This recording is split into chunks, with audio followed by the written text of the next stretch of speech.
Hi everyone, this is Anam. Welcome to PhD jobs and admission. So आज की इस video में हम एनटीए पीएचडी एंट्रेंस टेस्ट के लिए टॉप 50 इंपॉर्टेंट क्वेश्चंस देखने जा रहे हैं ऑन रिसर्च मेथडोलॉजी। जो नेशनल लेवल पर ऐसे क्वेश्चंस काफ़ी बार पूछे गए हैं, काफ़ी सेंट्रल गवर्नमेंट यूनिवर्सिटीज़ के द्वारा भी ये क्वेश्चन पूछे गए हैं। तो इम्पॉर्टेंट क्वेश्चंस हैं, बहुत बहुत इम्पॉर्टेंट क्वेश्चंस आप जिसे कह सकते हो, क्योंकि ये सारे एग्जामिनेशन में काफ़ी बार रिपीट हुए हैं, जिससे कि आपके कॉन्सेप्ट क्लियर हो जाएंगे। तो आप एंड तक इस वीडियो को देख लीजिएगा। जो भी आपके डाउट्स हैं आप मुझे कमेंट करके पूछिए। और उसी के साथ साथ, जैसे कि आप स्क्रीन पर देख सकते हो, फॉर योर प्रिपरेशंस हमने आपके लिए रिवीजन पैकेज लेकर आया है, जिसमें कि आप सिर्फ 1 to 2 डेज़ में ही इस रिवीजन पैकेज से अगर स्टडी करते हो तो ईजिली 100% हम आपको गारंटी देते हैं आप इजीली एनटीए के पीएचडी एंट्रेंस एग्जामिनेशन को पास कर पाओगे विथ 100% पासिंग गारंटी। ये कंटेंट हम आपको प्रोवाइड कर रहे हैं, जो कि प्रोफेसर्स के अंडर ये रिवीजन पैकेज हमने डिज़ाइन कर रखा है। इसको एक्सेस करने के लिए स्क्रीन पर दिए गए ऐप पर आप एक्सेस कर सकते हो रिवीजन पैकेज, जिसके लिए लिंक हम आपको नीचे comment section as well as description में प्रोवाइड कर रखते हैं, या फिर आप हमारे व्हाट्सएप नंबर पर भी हमें कॉन्टैक्ट कर सकते हो। So that's it and let's begin with today's session. और जैसा कि मैं आपको बता दूं, हमारे रिवीजन पैकेज में क्या क्या इन्वॉल्व होने वाला है on research methodology. Video lectures हम आपको प्रोवाइड कर रहे हैं, जिसमें आपको जो है previous year questions, most expected MCQs, revision MCQs question आपको देखने मिलेगा, as well as previous year question. उसके बाद उसी के साथ साथ एक्सपर्ट्स के द्वारा तैयार किए गए क्वेश्चंस, मॉक टेस्ट जो कि सीबीटी टाइप है, जिससे कि आपको आइडिया लग जाएगा कि किस तरीके से क्वेश्चन पूछा जाता है। रिवीजन पीडीएफ, उसमें आपको 1500 से भी ज़्यादा इंपॉर्टेंट क्वेश्चंस देखने मिलेगा, प्लस प्रीवियस ईयर क्वेश्चंस। तो ये सारा स्टडी मटेरियल 100% पासिंग गारंटी के साथ हम आपको देते हैं, यानी हम आपको पास करने की रिस्पॉन्सिबिलिटी हमारी टीम होती है, जिसके लिए आपको इस रिवीजन पैकेज को एक्सेस करने के लिए स्क्रीन पर दिए गए जो आपको ऐप नज़र आ रहा है, उस ऐप के लिंक हम आपको नीचे comment as well as description में बता रखते हैं। आप डायरेक्टली वहाँ से रिवीजन पैकेज को एक्सेस कर सकते हो, या फिर आप हमें व्हाट्सएप नंबर पर भी कांटेक्ट कर सकते हो। एंड फाइनली फॉर पेपर 2 के लिए भी हम आपको short notes and most expected MCQs provide करते हैं, जिसके लिए हमने काफ़ी सारे हमने यहाँ पर सब्जेक्ट्स आपको बता रखे हैं। आपको पेपर 2 का भी स्टडी मटेरियल हम प्रोवाइड करेंगे। अगेन आप हमें ऐप के थ्रू भी रिवीजन पैकेज को एक्सेस कर सकते हो पेपर 2 के, या फिर आप यहाँ पर स्क्रीन पर दिए गए व्हाट्सएप नंबर पर भी हमें कांटेक्ट कर सकते हो। So that's it and let's begin with the today's session. First question, a research report is a formal statement of.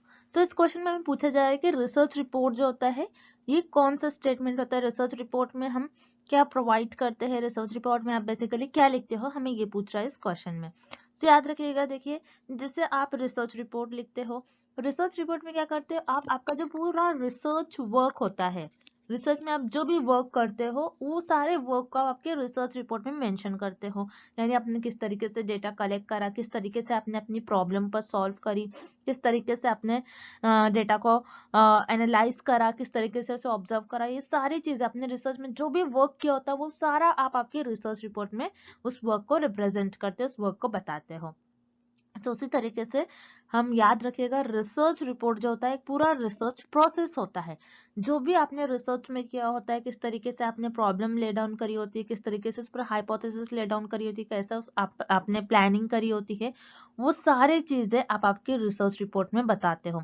ना कि आपके रिसर्च रिपोर्ट में सिर्फ आप आपकी प्रॉब्लम लिखते हो, ना कि आप रिसर्च रिपोर्ट में सिर्फ ऐसा बताते हो कि किस तरीके से आपने डेटा कलेक्ट करा, और ना ही सिर्फ आप आपके रिसर्च रिपोर्ट में ऐसा बताते हो कि आपने किस तरीके से डेटा को एडिट करा, किस तरीके से अनवांटेड डेटा को आपने रिमूव करा, ऐसा भी नहीं बताते हो। बल्कि आप आपके रिसर्च रिपोर्ट में, जिसमें कि आप आपके रिसर्च का पूरा वर्क बताते हो, तो वो एक रिसर्च का प्रोसेस होता है। रिसर्च के प्रोसेस में आपने जो भी करा होता है, जिस तरीके से आपने प्रॉब्लम को ले डाउन करी होती है, उस पर किस तरीके से आपने काम करा है, किस तरीके से आपने ऑब्जर्व करा है चीजों को, किस तरीके से डेटा को एनालाइज करा है, किस तरीके से डेटा को कलेक्ट करा है, किस तरीके से सैंपल को कलेक्ट करा है, वो सारी चीजें आप आपके रिसर्च रिपोर्ट में बताते हो। सो सारे चीजों को हम कहते हैं रिसर्च प्रोसेस। तो याद रखिएगा, research report is a formal statement of research process. So आपके इस क्वेश्चन का राइट आंसर हो जाएगा option A. Next, a 2 into 2 into 2 factorial design has dash independent variables. बहुत इंपॉर्टेंट क्वेश्चन है, एग्जाम में इस टाइप के क्वेश्चन पूछे जा सकते हैं, याद रखिएगा। तो यहाँ पर हमें कौन सा फैक्टोरियल डिजाइन पूछ रहा है, 2 × 2 × 2 फैक्टोरियल डिजाइन। इसमें कितने इंडिपेंडेंट वेरिएबल हो गए हमें ये पता करना है। तो फैक्टोरियल डिजाइन क्या होता है आपको पहले ये पता होना चाहिए। फैक्टोरियल डिजाइन याद रखिएगा जिसमें मल्टीपल इंडिपेंडेंट वेरिएबल प्रेजेंट होते हैं, यानी 2 से ज्यादा इंडिपेंडेंट वेरिएबल प्रेजेंट होते हैं और 2 से ज्यादा इंडिपेंडेंट वेरिएबल्स पर आप फैक्टोरियल डिजाइन में स्टडी करते हो। और याद रखिएगा जो इंडिपेंडेंट वेरिएबल होते हैं फैक्टोरियल डिजाइन में उसे हम कहते हैं फैक्टर्स और इनके लेवल्स होते हैं। ओके, तो यहाँ पर इंडिपेंडेंट वेरिएबल के कुछ लेवल्स होते हैं और उन्हीं लेवल को आपको 2 × 2 × 2 फॉर्म में दिया गया है। तो जैसे कि आप देख रहे हो यहाँ पर 1 2 3 आपको कितने 2 दिए गए हैं 3, दैट मीन्स यहाँ पर कितने इंडिपेंडेंट वेरिएबल हो गए 3। अब यहाँ पर लेवल किस तरीके से होगा, फर्स्ट वेरिएबल के 2 लेवल्स, सेकेंड वेरिएबल जो होगा सेकेंड इंडिपेंडेंट वेरिएबल उसके 2 लेवल्स होंगे और जो थर्ड इंडिपेंडेंट वेरिएबल आपको दिया गया होगा उसके 2 लेवल्स होंगे। सो ये जो दिया गया होता है आपको 2 × 2 ये आपके इंडिपेंडेंट वेरिएबल जो होते हैं उनके लेवल्स होते हैं और ये 2 2 2 ये रिप्रेजेंट करते हैं कि कितने इंडिपेंडेंट वेरिएबल है। अब जैसे कि यहाँ पर 3 आपको 2 दिया गया है, हो सकता है अगर कभी ऐसा पूछा जाए एग्जाम में 2 × 2 × 2 × 2, सो इस केस में कितने इंडिपेंडेंट वेरिएबल हो गए आपके पास 4। तो इस केस में 4 है लेकिन हमें क्वेश्चन में 3 2 दिए गए हैं 2 × 2 × 2, दैट मीन्स यहाँ पर कितने इंडिपेंडेंट वेरिएबल यूज करे गए हैं इस स्टडी में 3 इंडिपेंडेंट वेरिएबल, जिससे इंडिपेंडेंट वेरिएबल को फैक्टोरियल डिजाइन में फैक्टर्स कहते हैं, इसीलिए इस डिजाइन का नाम हुआ है फैक्टोरियल डिजाइन। तो आपको ये याद रखना है। सबके इस क्वेश्चन का करेक्ट ऑप्शन हो जाएगा option D3। Okay, next, if there are 8 categories or classes in a goodness of fit test, what will be the degree of freedom?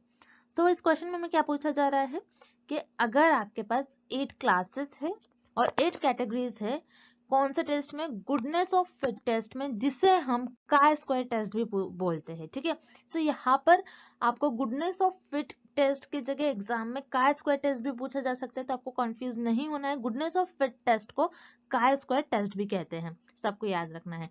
तो गुडनेस ऑफ फिट टेस्ट में एक टर्म होता है जिसे हम कहते हैं डिग्री ऑफ फ्रीडम। तो डिग्री ऑफ फ्रीडम क्या बताता है, जितने नंबर्स ऑफ आपके क्लासेस होते हैं। ओके, डिग्री ऑफ फ्रीडम का फॉर्मूला क्या होता है, याद रखना है आपको। डिग्री ऑफ फ्रीडम का फॉर्मूला होता है जितने नंबर ऑफ क्लासेस है, ओके, यानी n -1। ओके, ये आपका फॉर्मूला होता है डिग्री ऑफ फ्रीडम का। तो यहाँ पर हमें कितने क्लासेस दिए गए हैं, कितने कैटेगरीज दिए गए हैं, 8। तो 8 - 1 अगर हम करते हैं तो हमको आंसर मिल जाएगा 7। तो यहाँ पर जो गुडनेस ऑफ फिट टेस्ट में जो कैटेगरीज इन्होंने बनाया था 8 कैटेगरीज, और हमें इस केस में डिग्री ऑफ फ्रीडम पूछा गया था, यानी फ्रीली हम कितने वेरिएबल्स को मूव कर सकते हैं, कितने वैल्यूज को मूव कर सकते हैं। फ्रीडम, फ्रीडम का मतलब होता है कितने हमारे पास फ्रीडम है कि हम चीजों को मूव करें। ओके, सो उसे हम कहते हैं डिग्री ऑफ फ्रीडम।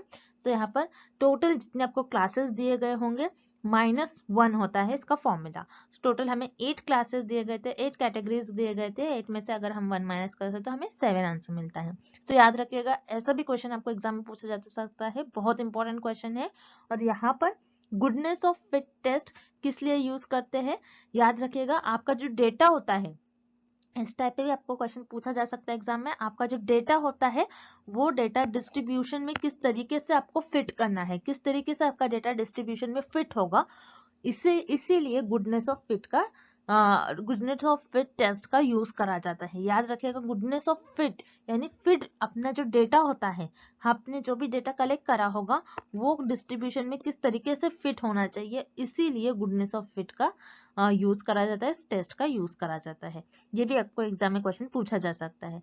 आपका इस क्वेश्चन का करेक्ट आंसर हो जाएगा option number second, which is B7। Okay, next, Which of the following is not covered under intellectual property rights? तो इस क्वेश्चन में हमें पूछा जा रहा है कि दिए गए ऑप्शंस में से कौन सा एक ऐसा ऑप्शन है जो इंटेलेक्चुअल प्रॉपर्टी राइट के अंडर नहीं आता है। जैसे कि इंटेलेक्चुअल प्रॉपर्टी राइट का आपको मीनिंग पता होना चाहिए, तभी आप इस क्वेश्चन को सॉल्व कर पाओगे। इंटेलेक्चुअल प्रॉपर्टी राइट्स यानी क्या होता है कि रिसर्च में किसी रिसर्चर का कुछ आइडिया होता है, उनके थॉट्स होते हैं, उनके डेवलपमेंट होते हैं, उनका डेटा होता है। ओके, सो उससे हम कहते हैं इंटेलेक्चुअल प्रॉपर्टी राइट, यानी वो उनकी खुद की प्रॉपर्टी होती है, जिनका आइडिया होगा, जिन्होंने डेटा को डेवलप करा होगा, वो उनकी खुद की प्रॉपर्टी होगी। इसीलिए हम उसे कहते हैं इंटेलेक्चुअल प्रॉपर्टी राइट्स। जैसे फॉर एग्जांपल कोई लैंड होती है, उस लैंड का कोई उस प्रॉपर्टी का कोई पर्सन होता है कि उस पर्सन ने उस प्रॉपर्टी को परचेज करा है, सो उस प्रॉपर्टी के साथ उस पर्सन का नाम जुड़ जाता है, मतलब उससे हमें पता चलता है कि वो प्रॉपर्टी का जो ओनर है वो पर्सन है। ओके, उसी तरीके से रिसर्च में भी इंटेलेक्चुअल प्रॉपर्टी राइट होते हैं, यानी जिस पर्सन का यानी जिस रिसर्चर का जो आइडिया होगा, जो उन्होंने डेवलप करा होगा, वो उनके राइट्स होंगे। ओके, सो यहाँ पर उसमें कौन सी चीजें कवर नहीं होती है हमें ये पता करना है। सो यहाँ पर आपको ऑप्शन ए दिया गया है कॉपीराइट्स। कॉपीराइट्स यानी जो भी उस पर्सन के, जो भी उस रिसर्चर के आइडियाज होंगे, जो भी उनके थॉट्स होंगे, वो किसी और को कॉपी नहीं करना चाहिए। सो ये आपके इंटेलेक्चुअल प्रॉपर्टी राइट्स के अंदर आते हैं। उसी तरीके से पेटेंट्स। पेटेंट्स क्या होते हैं, जैसे जब भी कोई रिसर्चर न्यू आइडियाज डेवलप करते हैं, न्यू आइडियाज लाकर लेकर आते हैं, सो यहाँ पर क्या करते हैं, वो पहले एक कंपनी, एक ऑर्गेनाइजेशन के पास जाते हैं, वो अपने नेम के साथ उस काम को जुड़वा लेते हैं। जैसे मान लीजिए किसी पर्सन ने किसी ड्रग पर काम करा है, तो क्या करेंगे वो रिसर्चर, उनके आइडिया को पहले जाकर एक कंपनी के साथ शेयर करेंगे, उसी को हम कहते हैं पेटेंट्स। पेटेंट्स जो होते हैं ये इंटेलेक्चुअल प्रॉपर्टी राइट के अंडर आते हैं। उसी के साथ ट्रेडमार्क्स। ट्रेडमार्क्स क्या होते हैं, जैसे आपने देखा होगा कोई कंपनी का प्रोडक्ट है तो उसमें ट्रेडमार्क्स होते हैं, उससे हमें पता चलता है कि वो प्रोडक्ट उस कंपनी का। उसी तरीके से इंटेलेक्चुअल प्रॉपर्टी राइट में ट्रेडमार्क्स भी इंक्लूडेड होता है। Then thesaurus. थेसॉरस क्या होता है, ये आपके इंटेलेक्चुअल प्रॉपर्टी राइट्स के अंडर नहीं आता है। थेसॉरस का मतलब होता है, ये एक टाइप की डिक्शनरी होती है जिसमें सारे वर्ड्स के आपको मीनिंग पता चल जाती है। बहुत फेमस डिक्शनरी है। ओके, सो याद रखिएगा इंटेलेक्चुअल प्रॉपर्टी राइट्स में थेसॉरस ये कवर नहीं होता है, इसलिए इस क्वेश्चन का आपका राइट आंसर हो जाएगा option D. Next, which of the following is not a type of research question. So इस क्वेश्चन में हम पूछ रहा है कि दिए गए ऑप्शंस में से कौन सा ऐसा ऑप्शन है जो रिसर्च क्वेश्चन का टाइप नहीं है। अब रिसर्च क्वेश्चन क्या होता है, जैसे रिसर्च के क्वेश्चन, जैसे आप जिस चीज पर स्टडी करना चाहते हो, ये हो गया आपके रिसर्च क्वेश्चन। जैसे आपको ये पता करना है कि पर्टिकुलर जो डिसीज है, ओके, जो डिसीज है आपकी, कुछ एक डिसीज है, उसके अगेंस्ट आपको ड्रग फॉर्म करना है, तो ये हो गया आपका रिसर्च क्वेश्चन। आप क्या बताओगे कि इस पर्टिकुलर डिसीज को कौन से ड्रग किल कर सकते हैं आप, ये हो गया आपका रिसर्च का क्वेश्चन। आपको ये देखना है कि कौन सी ड्रग ये ड्रग पर्टिकुलर जो ड्रग आप यूज कर रहे हो, उस पर स्टडी कर रहे हो कि ये डिसीज को किल करेंगी या फिर नहीं, या फिर ये डिसीज को क्योर करेगी या फिर नहीं। तो जैसे यहाँ पर आपको ऑप्शन ए दिया गया है प्रिडिक्टिंग एन आउटकम, यानी रिसर्च क्वेश्चन क्या होता है, ये इसके आउटकम क्या आने वाले होते हैं, उसके आप कुछ ना कुछ प्रिडिक्ट कर सकते हो, ये आपका रिसर्च क्वेश्चन हो जाएगा। आप ऐसा सोचोगे कि जैसे मान लीजिए मैं ऐसे सोचूंगी कि इस ड्रग में ना इसका कॉम्बिनेशन होना चाहिए, इस पर्टिकुलर केमिकल्स का कॉम्बिनेशन होना चाहिए, तो हो सकता है कि मेरे रिजल्ट सही आए। सो ये क्या है, ये आउटकम को आप प्रिडिक्ट कर रहे हो कि हो सकता है आ जाए। सो ये भी आपका रिसर्च क्वेश्चन होता है। उसी तरीके से हम डायरेक्टली ऑप्शन सी देखते हैं, डेवलपमेंट ऑफ गुड प्रैक्टिस, यानी आपने आपके रिसर्च में जिन जिन चीजों को लिया है, जैसे मान लीजिए आप किसी चीज पर स्टडी कर रहे हैं, आप ड्रग बनाने के बाद आप क्या करोगे, किसी पर्सन पर अप्लाई कर देखोगे कि वो डिसीज को ड्रग क्योर कर रही है फिर नहीं, तो आपको किस तरीके से चीजों को यूज करना चाहिए, उसे आप कहते हैं डेवलपमेंट ऑफ गुड प्रैक्टिस। तो ये भी आपके रिसर्च का एक क्वेश्चन, एक टाइप का क्वेश्चन ही हो गया। फिर इवेल्युएटिंग ऑफ फेनोमेना, आपने जो भी फेनोमेना पर स्टडी कर रहे हो उसको किस तरीके से आप इवेल्युएट करोगे, किस तरीके से उसके बारे में आप बताओगे, तो ये भी आप रिसर्च क्वेश्चन हो गया, ये भी रिसर्च क्वेश्चन का एक टाइप हो गया। लेकिन हाइपोथेसिस आपकी रिसर्च क्वेश्चन का टाइप नहीं होता है। हाइपोथेसिस क्या होता है, एक स्टेटमेंट होता है। अब कई स्टूडेंट्स बोलेंगे कि प्रिडिक्टिंग एन आउटकम ये भी तो हाइपोथेसिस होता है, लेकिन नहीं, यहाँ पर हमें ये नहीं बताया गया है ऑप्शन ए में कि statement which is predicting an outcome, ऐसा नहीं बताया गया, बस बताया गया प्रिडिक्टिंग एन आउटकम। प्रिडिक्ट कोई भी कर सकता है कि आउटकम क्या आ सकते हैं, लेकिन हाइपोथेसिस का क्या मतलब होता है, एक स्टेटमेंट होना चाहिए। ओके, एक स्टेटमेंट होना चाहिए जो कि टेंटेटिव स्टेटमेंट होना चाहिए, और वो आपकी रिसर्च के आउटकम्स के बारे में कुछ गेसेस और अजम्पशन करते हैं। ओके, सो यहाँ पर जो हाइपोथेसिस होते हैं ये आपके रिसर्च क्वेश्चन का टाइप नहीं होता है, इसलिए इस क्वेश्चन का आपका राइट आंसर हो जाएगा option B. Next, grounded theory is often use in the formulation of. So यहाँ पर हमें पूछ रहा है कि ग्राउंडेड थ्योरी हम किस चीज के फॉर्मुलेशन के लिए यूज करते हैं दिए गए ऑप्शंस में से। ओके, सो आपको इस क्वेश्चन के सॉल्व करने से पहले आपको बताना चाहिए कि ग्राउंडेड थ्योरी क्या होती है। सो ग्राउंडेड थ्योरी मतलब आप बहुत सारा डेटा जमा कर लेते हो, बहुत सारा डेटा आप कलेक्ट कर लेते हो। ओके, आपके पास बहुत ज्यादा क्वांटिटी में डेटा कलेक्ट होता है, फिर आप उस डेटा को एनालाइज कर आप क्या करते हो, थ्योरी डेवलप करते हो। ठीक है, ये होता है आपका ग्राउंडेड थ्योरी का मतलब। फिर से हम देखते हैं ग्राउंडेड थ्योरी बहुत इंपॉर्टेंट है, इस पर एग्जाम में कंपलसरी एक क्वेश्चन पूछा ही जा सकता है। सो याद रखिएगा, ग्राउंडेड थ्योरी का मतलब क्या होता है, जिसमें आप लार्ज क्वांटिटी में डेटा कलेक्ट करते हो और उस डेटा को एनालाइज करते हो और उस डेटा को एनालाइज कर थ्योरी डेवलप करते हो, थ्योरी को बनाते हो। तो यही होता है आपका ग्राउंडेड थ्योरी। अब ग्राउंडेड थ्योरी का यूज आप किस चीज के फॉर्मुलेशन के लिए करते हो, आपको ये बताना है इस क्वेश्चन में। सो यहाँ पर याद रखिएगा, ग्राउंडेड थ्योरी, आप ग्राउंडेड थ्योरी बना रहे हो, ग्राउंडेड थ्योरी पर स्टडी कर रहे हो, तो इसका किस चीज के लिए यूज करा जाएगा कि रिसर्च की इवैल्यूएशन पर, रिसर्च में जो भी आप प्रोग्राम्स पर काम कर रहे हो उसका इवैल्यूएशन पर, पॉलिसीज के इवैल्यूएशन पर, किस तरीके से उस रिसर्च को इवैल्यूएट करा जाए, किस तरीके से इसको स्टार्ट करा जाए। सो यहाँ पर आपका ऑप्शन ए करेक्ट हो जाएगा। सो ग्राउंडेड थ्योरी जो होती है आपकी फॉर्म यूज करी जाती है formulation of policies, program and evaluation of research. अब जो इनकरेक्ट ऑप्शन है उससे भी हम देख लेते हैं। Opportunity for exploring the facts, यानी जो ट्रूथ है उसको किस तरीके से आपको एक्सप्लोर करना है, तो इसके लिए आप ग्राउंडेड थ्योरी का तो यूज नहीं करोगे ऑब्वियसली, यहाँ पर आपका ऑप्शन भी इनकरेक्ट हो जाएगा। उसी तरीके से option C, categorising data, data को आप ऑर्गेनाइज वे में कैटेगराइज कर रहे हो, आप प्रॉपर आप क्या कर रहे हो, डेटा को एक जगह जमा कर रहे हो, तो सिर्फ इसी को नहीं कहोगे आप ग्राउंडेड थ्योरी, इससे आप थ्योरी कुछ डेवलप करते हो तो उसे हम कहते हैं ग्राउंडेड थ्योरी। सिर्फ डेटा को कैटेगराइज करने के लिए हम इसे ग्राउंडेड थ्योरी का यूज नहीं करेंगे। Then option D, understanding the culture, किसी कल्चर को अंडरस्टैंड करने के लिए आप ग्राउंडेड थ्योरी का यूज नहीं करोगे। सो यहाँ पर आपका ऑप्शन डी इनकरेक्ट हो जाएगा। सो इस क्वेश्चन का आपका राइट आंसर हो जाएगा option A. Next, read the statement A and B and choose the correct option. Statement A, variables can be manipulated, controlled or observed by the experimenter. Statement B, variables are not related to theoretical concepts. So इस question में हमें दो statements दिए गए हैं, statement A and statement B. अब हमें इस क्वेश्चन में बताना है कि कौन सा स्टेटमेंट करेक्ट होगा।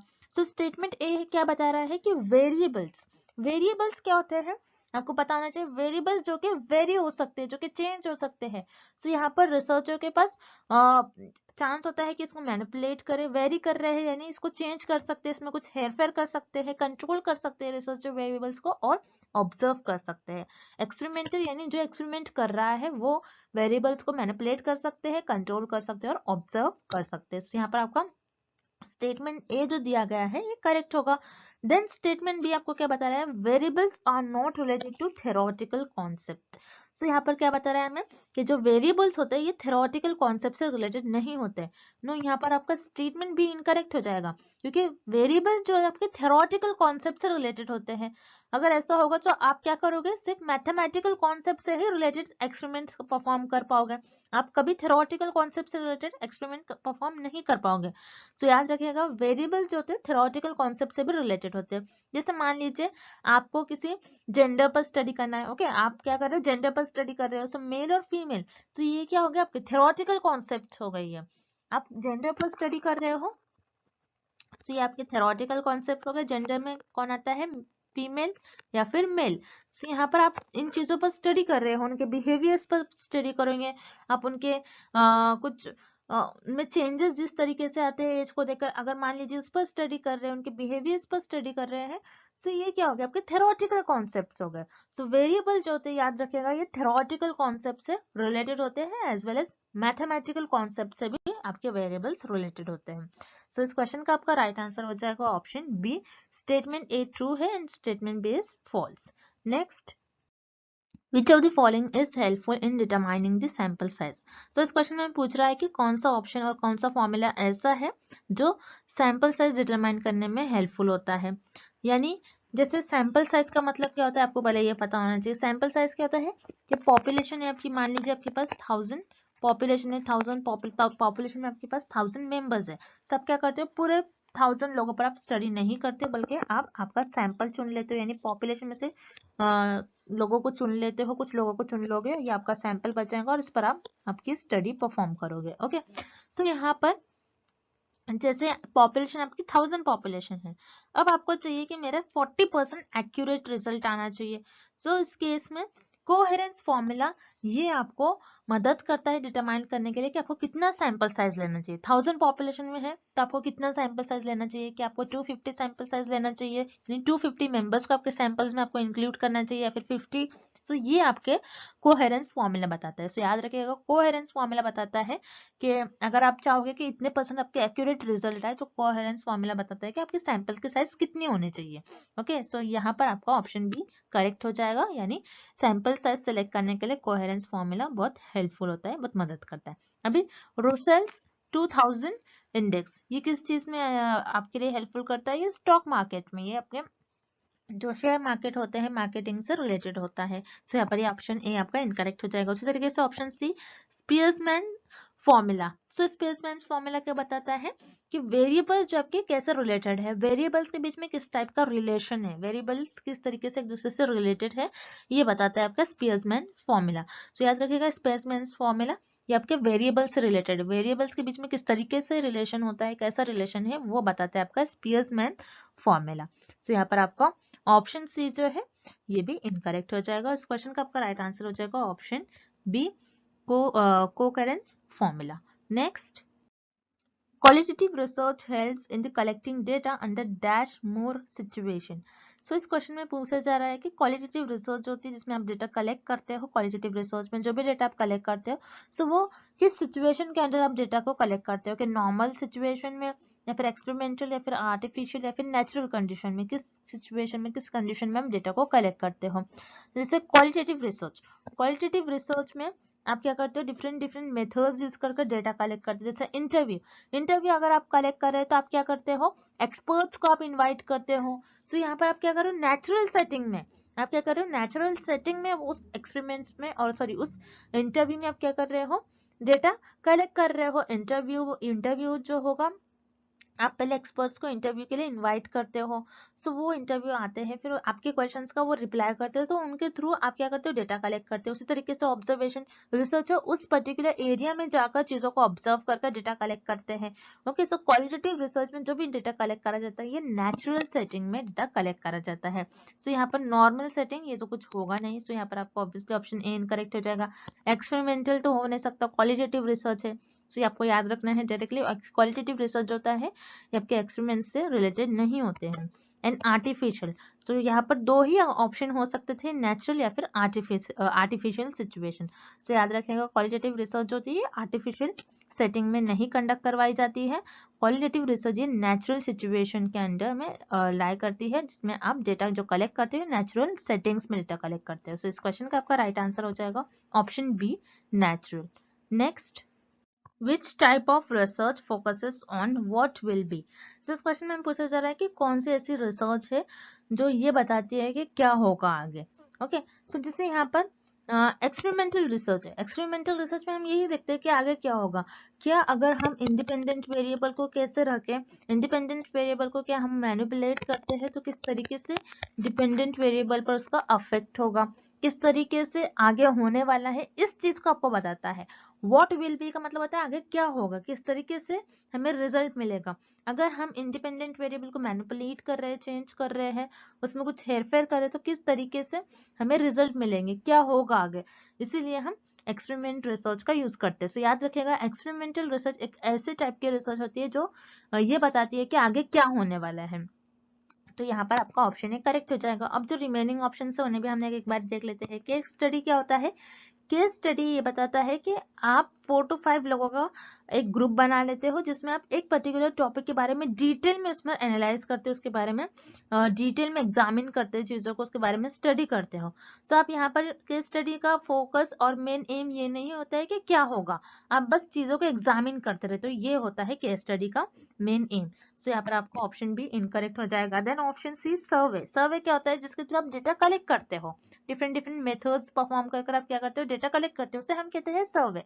तो सर्वे भी ये नहीं बताता है कि आगे क्या होगा, सर्वे बताता है कि आपका डेटा किस तरीके से आपको कलेक्ट करना है, किस मेथड से कलेक्ट करना है। तो यहाँ पर आपको ऑप्शन सी भी इनकरेक्ट हो जाएगा। Then option D ex post facto.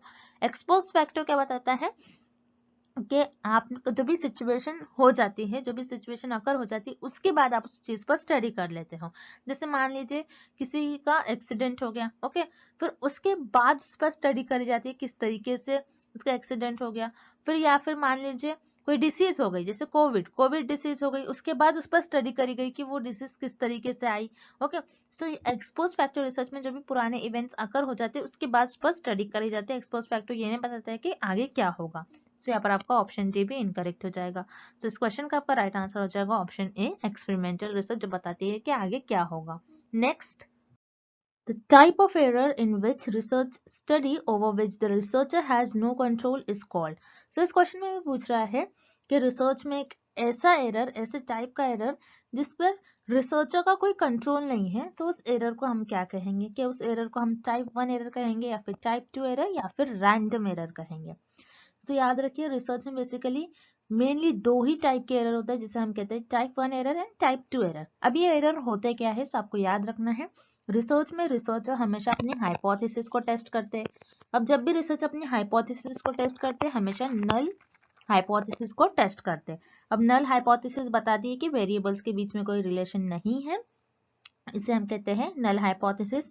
और याद रखिएगा एग्जाम में ऐसा भी क्वेश्चन आ सकता है कि रिसर्चर अपने रिसर्च में कौन सी हाइपोथेसिस को सिर्फ टेस्ट करते हैं। सो याद रखिएगा रिसर्च में रिसर्चर हमेशा सिर्फ और सिर्फ नल हाइपोथेसिस को टेस्ट करते हैं। अगर नल हाइपोथेसिस सही निकली तो रिसर्चर उसे एक्सेप्ट कर लेते हैं, या फिर नल हाइपोथेसिस को अगर रिसर्चर रिजेक्ट करते तो ऑटोमेटिकली आपके अल्टरनेटिव हाइपोथेसिस को रिसर्चर एक्सेप्ट कर लेते हैं। अब type 1 error and type 2 error, जैसे हमें ऑप्शन ए और बी दिया गया है, तो ये एरर होते क्या है हम इस टेबल के थ्रू देख लेते हैं। तो टाइप 1 एरर कब होता है? जब आपकी जो नल हाइपोथेसिस है वो ट्रू होती है। नल हाइपोथेसिस ट्रू होने के बाद आप उसे रिजेक्ट कर लेते हो। आपकी नल हाइपोथेसिस ट्रू है, ट्रू होने पर आपने इसको रिजेक्ट कर लिया, तो ये आपकी हो जाती है टाइप 1 एरर। और टाइप 2 एरर कब होता है? जब आपकी नल हाइपोथेसिस फॉल्स होती है। फॉल्स होने पर भी आप उसे एक्सेप्ट कर लेते हो। फॉल्स होने पर आपने उसे क्या कर लिया? एक्सेप्ट कर लिया, तो ये आपकी हो जाएगी type 2 error. So type 1 error को हम अल्फा से डिनोट करते हैं, टाइप 2 एरर को हम बीटा से डिनोट करते हैं। सो लेकिन हमें यहाँ पर नल और ऑल्टरनेटिव हाइपोथेसिस से कुछ रिलेटेड नहीं ऑप्शन दिया गया है, हमें बस यही दिया गया है इस क्वेश्चन में कि ऐसा एरर जिसमें रिसर्चर का कोई कंट्रोल नहीं हो। इस पर रिसर्चर का कंट्रोल होता है, टाइप 1 एंड टाइप 2 एरर में रिसर्चर का कंट्रोल होता है, लेकिन एक ऐसा एरर जिस पर रिसर्चर का कंट्रोल नहीं होता उसे हम कहते हैं रैंडम एरर। कोई भी एरर अकर हो जाता है रैंडमली, किसी भी तरीके से एरर हो जाता है जिसमें रिसर्चर उस चीजों को कंट्रोल नहीं कर सकते। जैसे फॉर एग्जांपल कोई प्लांट पर स्टडी हो रही है, सो टेम्परेचर उस पर अफेक्ट कर सकता है। सो टेम्परेचर ये अफेक्ट कर रहा है, तो ये रैंडमली एरर अकर हो जाता है जिस पर रिसर्चर का कोई कंट्रोल नहीं हो। सो इस क्वेश्चन का आपका राइट आंसर हो जाएगा option C, random error. Next, which law is related to sample investigation? So इस क्वेश्चन में पूछ रहा है कि सैंपल इन्वेस्टिगेशन से कौन सा लॉ रिलेटेड है। सो याद रखिएगा सैंपल इन्वेस्टिगेशन होता क्या है आपको पहले पता होना चाहिए। मतलब आप जब सैंपल सेलेक्ट करते हो तो आप किस किस तरीके से सैंपल सेलेक्ट करते हो, आप कैसे सैंपल सेलेक्ट कर रहे हो, कितना आपका सैंपल में कितने मेंबर्स हो रहे हैं, क्या आपने ज्यादा आपके सैंपल्स को चुन लिया या फिर आपने बहुत कम आपके सैंपल्स को चुन लिया, उसे हम कहते हैं सैंपल इन्वेस्टिगेशन। यानी सैंपल पर आप कैसे स्टडी परफॉर्म कर रहे हो उसे हम कहते हैं सैंपल इन्वेस्टिगेशन। अब सैंपल इन्वेस्टिगेशन से आपके जो लॉ रिलेटेड होते हैं, ये दोनों भी लॉ होते हैं, law of statistical regularity and law of inertia of large numbers. ये दोनों भी लॉ बहुत इंपॉर्टेंट होते हैं। अगर आप सैंपल पर इन्वेस्टिगेशन करो तो आपको ये दोनों लॉ को फॉलो करना होता है। अब ये दोनों लॉ होते क्या है, तो हम यहाँ पर देखते हैं इस डेफिनेशन में। So law of statistical regularity क्या होता है कि आपने जो भी आपके सैंपल सेलेक्ट कर रहे हैं रैंडमली, जो भी आपके पास सैंपल हो गए वो आपकी पूरी पॉपुलेशन को रिप्रेजेंट करना चाहिए, तभी आप उस सैंपल पर स्टडी परफॉर्म करते हो फिर इन्वेस्टिगेशन परफॉर्म करते हो, और तभी आपको सही रिजल्ट भी मिलेंगे। सो उसे कहते हैं हम लॉ ऑफ स्टैटिस्टिकल रेगुलरिटी। और law of inertia of large numbers बहुत इंपॉर्टेंट है, जिसे हम principle of stability of mass data भी कहते हैं। याद रखना है एग्जाम में आपको इस नाम से भी आ सकता है और इस नाम से भी आपको क्वेश्चन पूछा जा सकता है कि सैंपल इन्वेस्टिगेशन में कौन से लॉ रिलेटेड होते हैं। So law of inertia of large number, principle of stability of mass data, ये दोनों लॉ होते क्या है? So law of inertia of large numbers, जैसे लार्ज नंबर्स लिखा है यहाँ पर, लार्ज नंबर्स का मतलब होता है कि आपका जितना ज्यादा आप सैंपल सिलेक्ट करोगे उतना कम आपके एरर आने के चांसेस होंगे, मतलब उतना एक्यूरेट आपके रिजल्ट आ सकते हैं, उतने सही आपके रिजल्ट आ सकते हैं। सो याद रखिएगा, जब भी हम आपके सैंपल का साइज लार्ज रखोगे आपके जो रिजल्ट आएंगे उतने एक्यूरेट आएंगे, उतने सही आ सकते हैं, और इस केस में आपके जो सैम्पलिंग एरर है वो भी रिड्यूस हो जाता है। सो सैंपल इन्वेस्टिगेशन में ये दोनों भी लॉ बहुत इंपॉर्टेंट होते हैं, और ये दोनों भी लॉ सैंपल इन्वेस्टिगेशन से रिलेटेड होते हैं, इसलिए इस क्वेश्चन का आपका राइट आंसर हो जाएगा option C, both. Next, action hypothesis are based on, इस क्वेश्चन में पूछ रहा है कि एक्शन हाइपोथेसिस कौन से ऑप्शंस पर बेस्ड होंगी। अब एक्शन हाइपोथेसिस ये होती क्या है? सो एक्शन वर्ड आ रहा है, that means it is related to your action research. Okay, so action research में जैसे हम किसी भी प्रॉब्लम को सॉल्व करने के लिए कुछ इमीडिएटली उस प्रॉब्लम के अगेंस्ट एक्शन लेते हैं, इसीलिए हम उसे कहते हैं action hypothesis, sorry action research. अब एक्शन हाइपोथेसिस क्या होती है? एक्शन रिसर्च में हम जब भी प्रॉब्लम के अगेंस्ट कुछ प्रॉब्लम को सॉल्व कर रहे हैं, सो उसके अगेंस्ट कुछ हाइपोथेसिस मेड करने को हम कहते हैं एक्शन हाइपोथेसिस। अब जैसे मैंने आपको इसके पहले भी कई लेक्चर्स में बताया कि एक्शन रिसर्च आपकी टीचिंग फील्ड में ज्यादा यूज करी जाती है, एजुकेशनल फील्ड में ज्यादा यूज करी जाती है। जैसे फॉर एग्जाम्पल एक्शन रिसर्च में आप एक्शन हाइपोथेसिस कैसे बनाओगे कि मान लीजिए एक क्लास में एक टीचर है, वो बच्चों को बता रही है कि मैप को किस तरीके से रीड करना है, किस डायरेक्शन में मैप को देखना है। अब बच्चों को समझ में नहीं आ रहा है किस डायरेक्शन में आपको मैप है और मैप को रीड करना है। तो यहाँ पर टीचर क्या करेगी? इसके अगेंस्ट हाइपोथेसिस ले डाउन करेगी कि मैं और किस तरीके से बता सकती हूँ कि बच्चों को किस वे में कितना इजी मेथड होगा कि मैप को रीड करना। से यहाँ पर टीचर इमीडिएटली कुछ हाइपोथेसिस ले डाउन करेगी और उसको सॉल्व करना स्टार्ट कर देगी। सो एक्शन हाइपोथेसिस किस चीज पर बेस्ड होती है? प्रॉब्लम पर, क्योंकि एक्शन रिसर्च भी हमारी प्रॉब्लम पर ही बेस्ड होती है, जिसमें हम प्रॉब्लम को सॉल्व करते हैं, मतलब प्रॉब्लम को कुछ cause of a problem, problem का क्या कॉज है उसे हम सॉल्व करने के लिए एक्शन हाइपोथेसिस का यूज करेंगे। सो इस क्वेश्चन का आपका राइट आंसर हो जाएगा option B, cause of hypothesis. Action research में कोई थ्योरी का आप यूज नहीं करते हो, और रिसर्चर्स के एक्सपीरियंस का यूज नहीं किया जाता है, बल्कि किसी इमीडिएट प्रॉब्लम को सॉल्व करा जाता है, यानी प्रॉब्लम का हम कॉज फाइंड आउट करते हैं, और एक्शन हाइपोथेसिस इसी पर बेस्ड होती है कि प्रॉब्लम का क्या कॉज हो रहा है। Next, The snowball sampling method is useful when the universe is small and dash. इस क्वेश्चन में हम पूछ रहे हैं कि आप स्नोबॉल सैम्पलिंग मेथड जब यूज करते हो तो आप कब यूज करोगे? जब आपकी यूनिवर्स स्मॉल होती है, और क्या होती है आपकी यूनिवर्स? क्या स्कैटर्ड होती है, स्पेसिफिक होती है, जनरल होती है, या फिर कॉन्सेंट्रेटेड होती है? तो हम पहले देखते हैं कि स्नोबॉल सैम्पलिंग क्या होती है। सो स्नोबॉल सैम्पलिंग जिसमें रिसर्चर का बहुत ज्यादा इंपॉर्टेंट रोल रिसर्चर नहीं प्ले करते, यहाँ पर आपके जो रिस्पोंडेंट होते हैं ये इंपॉर्टेंट रोल प्ले करते हैं। तो यहाँ पर जैसे मान लीजिए ये रिसर्चर है, रिसर्चर को स्टडी करना है पर्टिकुलर जो सिटी है, उस सिटी में रहने वाले जो पर्सन है, कितने पर्सन ड्रग कंज्यूम करते हैं। तो जो भी ड्रग कंज्यूम करते हैं ये इजीली अपने आप को एक्सपोज नहीं करते हैं पर्सन, तो यहाँ पर रिसर्चर को उनके कुछ एक दो लोग मिल जाते हैं, और उन्हीं एक दो लोग को रिसर्चर कहते हैं कि तुम और पर्सन को और रिस्पोंडेंट को सिलेक्ट कर लो जो ड्रग कंज्यूम करते हैं, क्योंकि ये ड्रग कंज्यूम करते हैं, इनको पता होगा कि और ऐसे कौन से पर्सन है इस पर्टिकुलर सिटी में जो ड्रग कंज्यूम करते हैं, तो ये पर्सन और लोगों को सिलेक्ट कर लाएगा, फिर ये पर्सन भी और लोगों को सिलेक्ट कर लाएगा। सो यहाँ पर स्नोबॉल सैम्पलिंग में मेनली जो यूनिवर्स होती है वो बहुत स्मॉल होती है, क्योंकि इजीली लोग खुद को एक्सपोज नहीं करते कि हम ड्रग कंज्यूम करते हैं, ऐसा कोई भी नहीं करेगा, इसीलिए एक दो परसेंट रिसर्चर को मिल जाते हैं, और उन्हीं लोगों से रिसर्चर कहते हैं कि तुम और रेस्पोंडेंट को सिलेक्ट कर लाओ। तो याद रखना, स्नोबॉल सैम्पलिंग में आपकी जो यूनिवर्स होती है वो काफी स्मॉल होती है एंड स्पेसिफिक होती है, क्योंकि आप एक स्पेसिफिक टॉपिक पर ही, कुछ स्पेसिफिक लोगों पर ही आप रिसर्च कर पाओगे जो सिर्फ और सिर्फ ड्रग कंज्यूम कर रहे हैं। तो आपके जो यूनिवर्स है स्कैटर्ड नहीं होती, मतलब ज्यादा फैली हुई नहीं होती, बहुत कम होती है, सो स्कैटर तो हो नहीं सकता ऑप्शन। इसी तरीके से जर्नल भी नहीं हो सकती, आपकी स्पेसिफिक होगी, क्योंकि यहाँ पर आपके पास बहुत ज्यादा लोग नहीं है, तो यहाँ पर आपका ऑप्शन सी भी इनकरेक्ट हो गया। फिर कॉन्सेंट्रेटेड यानी बहुत ज्यादा अमाउंट में एकदम स्पेसिफिक, ये भी नहीं हो सकती है। लेकिन आपकी जो स्नोबॉल सैम्पलिंग है, स्नोबॉल सैम्पलिंग मेथड में आपकी जो यूनिवर्स होती है बहुत स्मॉल होती है और एक स्पेसिफिक होती है, इसलिए यहाँ पर आपका करेक्ट ऑप्शन हो जाएगा option B, specific. Next, When data collected is passed through one statistical method, organization, classification, tabulation, computation, etc. are called. इस क्वेश्चन में पूछ रहा है आपने एक डेटा कलेक्ट कर लिया, फॉर एग्जांपल उस डेटा पर आपने एक स्टैटिस्टिकल मेथड अप्लाई करा, मतलब आपने उस डेटा का मीन निकाला होगा, उसका मीडियन, मोड, उसका स्टैंडर्ड डिविएशन निकाला, देन उसको ऑर्गेनाइज किया आपने, उसको सिस्टमैटिकली उसको प्लेस किया, देन उसको आपने क्लासीफाई करा, जिस ग्रुप में उस डेटा को होना चाहिए वहां पर आपने प्रॉपर उसको अरेंज कर दिया, देन टैबुलेशन कर दिया, मतलब आपने टेबल में उस डेटा को फिल कर दिया, एंड देन लास्ट आपने कंप्यूट कर दिया वैल्यूज को। सो उसे हम क्या कहते हैं, उस डेटा को। सो याद रखना, जब भी आपके पास जो डेटा मिल रहा है आप उस पर कुछ अप्लाई कर रहे हो, जैसे स्टैटिस्टिकल मेथड, उसको ऑर्गेनाइज कर रहे हो, उसको क्लासीफाई कर रहे हो, तो उससे हम कहते हैं कोई प्रोसेस डेटा होता है, क्योंकि आप उस डेटा पर कुछ काम कर रहे हो, तो उस डेटा को बोलेंगे हम एक प्रोसेस डेटा। उसको आपने एक प्रॉपर वे में जो इन्फॉर्मेशन लग रही है आपने सिर्फ उतना ही रखा, जो अननेसेसरी इन्फॉर्मेशन है उसको आपने डिलीट कर दिया, तो उसे हम कहेंगे वो एक प्रोसेस डेटा हो जाएगा। अब रॉ डेटा क्या होता है, रॉ डेटा वो होता है जो एक ओरिजिनल डेटा हो या फिर अनऑर्गेनाइज डेटा हो, मतलब ऐसा डेटा जो आप मान लीजिए आपने सैंपल पर स्टडी परफॉर्म किया और सैंपल से आपको जो डेटा मिल रहा है आप उसे बोलोगे ओरिजिनल डेटा, क्योंकि यहाँ पर आपने उस डेटा को ना ही आपने उसका स्टैटिस्टिकल मेथड से कुछ अपने मीन मीडियन निकाला उसका, ना उसको ऑर्गेनाइज किया, ना आपने उसको क्लासीफाई किया, बस आपको एक डेटा मिल गया सैंपल से।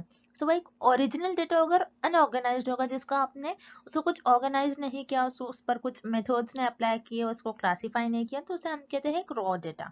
सो रॉ डेटा और अनऑर्गेनाइज डेटा इस क्वेश्चन का आंसर नहीं होगा। उसी तरीके से option D is personal data.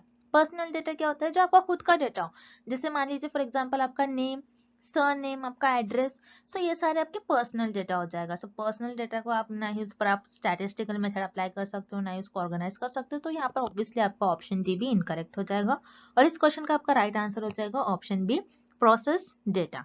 Next, questionnaire should have following number of questions. इस क्वेश्चन में हमें पूछा जा रहा है क्वेश्चनियर जो होता है, जो कि आपका एक डेटा कलेक्शन टूल होता है, तो क्वेश्चनियर में कितने नंबर ऑफ क्वेश्चंस पॉसिबल हो सकते हैं या फिर कितने number of questions generally questionnaire में प्रेजेंट हो सकते हैं। सो याद रखिएगा, बहुत इंपॉर्टेंट क्वेश्चन है एग्जाम में। डेटा कलेक्शन टूल्स जैसे क्वेश्चनियर्स, इंटरव्यू, ऑब्जर्वेशंस, ये जो आपकी डेटा कलेक्शन टूल्स है, इन पे आपको कंपलसरी 1 और 2 क्वेश्चंस पूछे ही जाते हैं। बहुत इंपॉर्टेंट टॉपिक है, इस पर कंपलसरी आपको क्वेश्चन पूछा जा सकता है। अब क्वेश्चनर है, क्वेश्चनर क्या होता है, एक लिस्ट ऑफ क्वेश्चंस, जिसमें एक लिस्ट होती है, उसमें सारे रिसर्चर क्वेश्चंस प्रोवाइड कर देते हैं और रिसर्चर जो रिस्पोंडेंट्स है उस रिसर्चर के आंसर्स का रिस्पॉन्स करते हैं।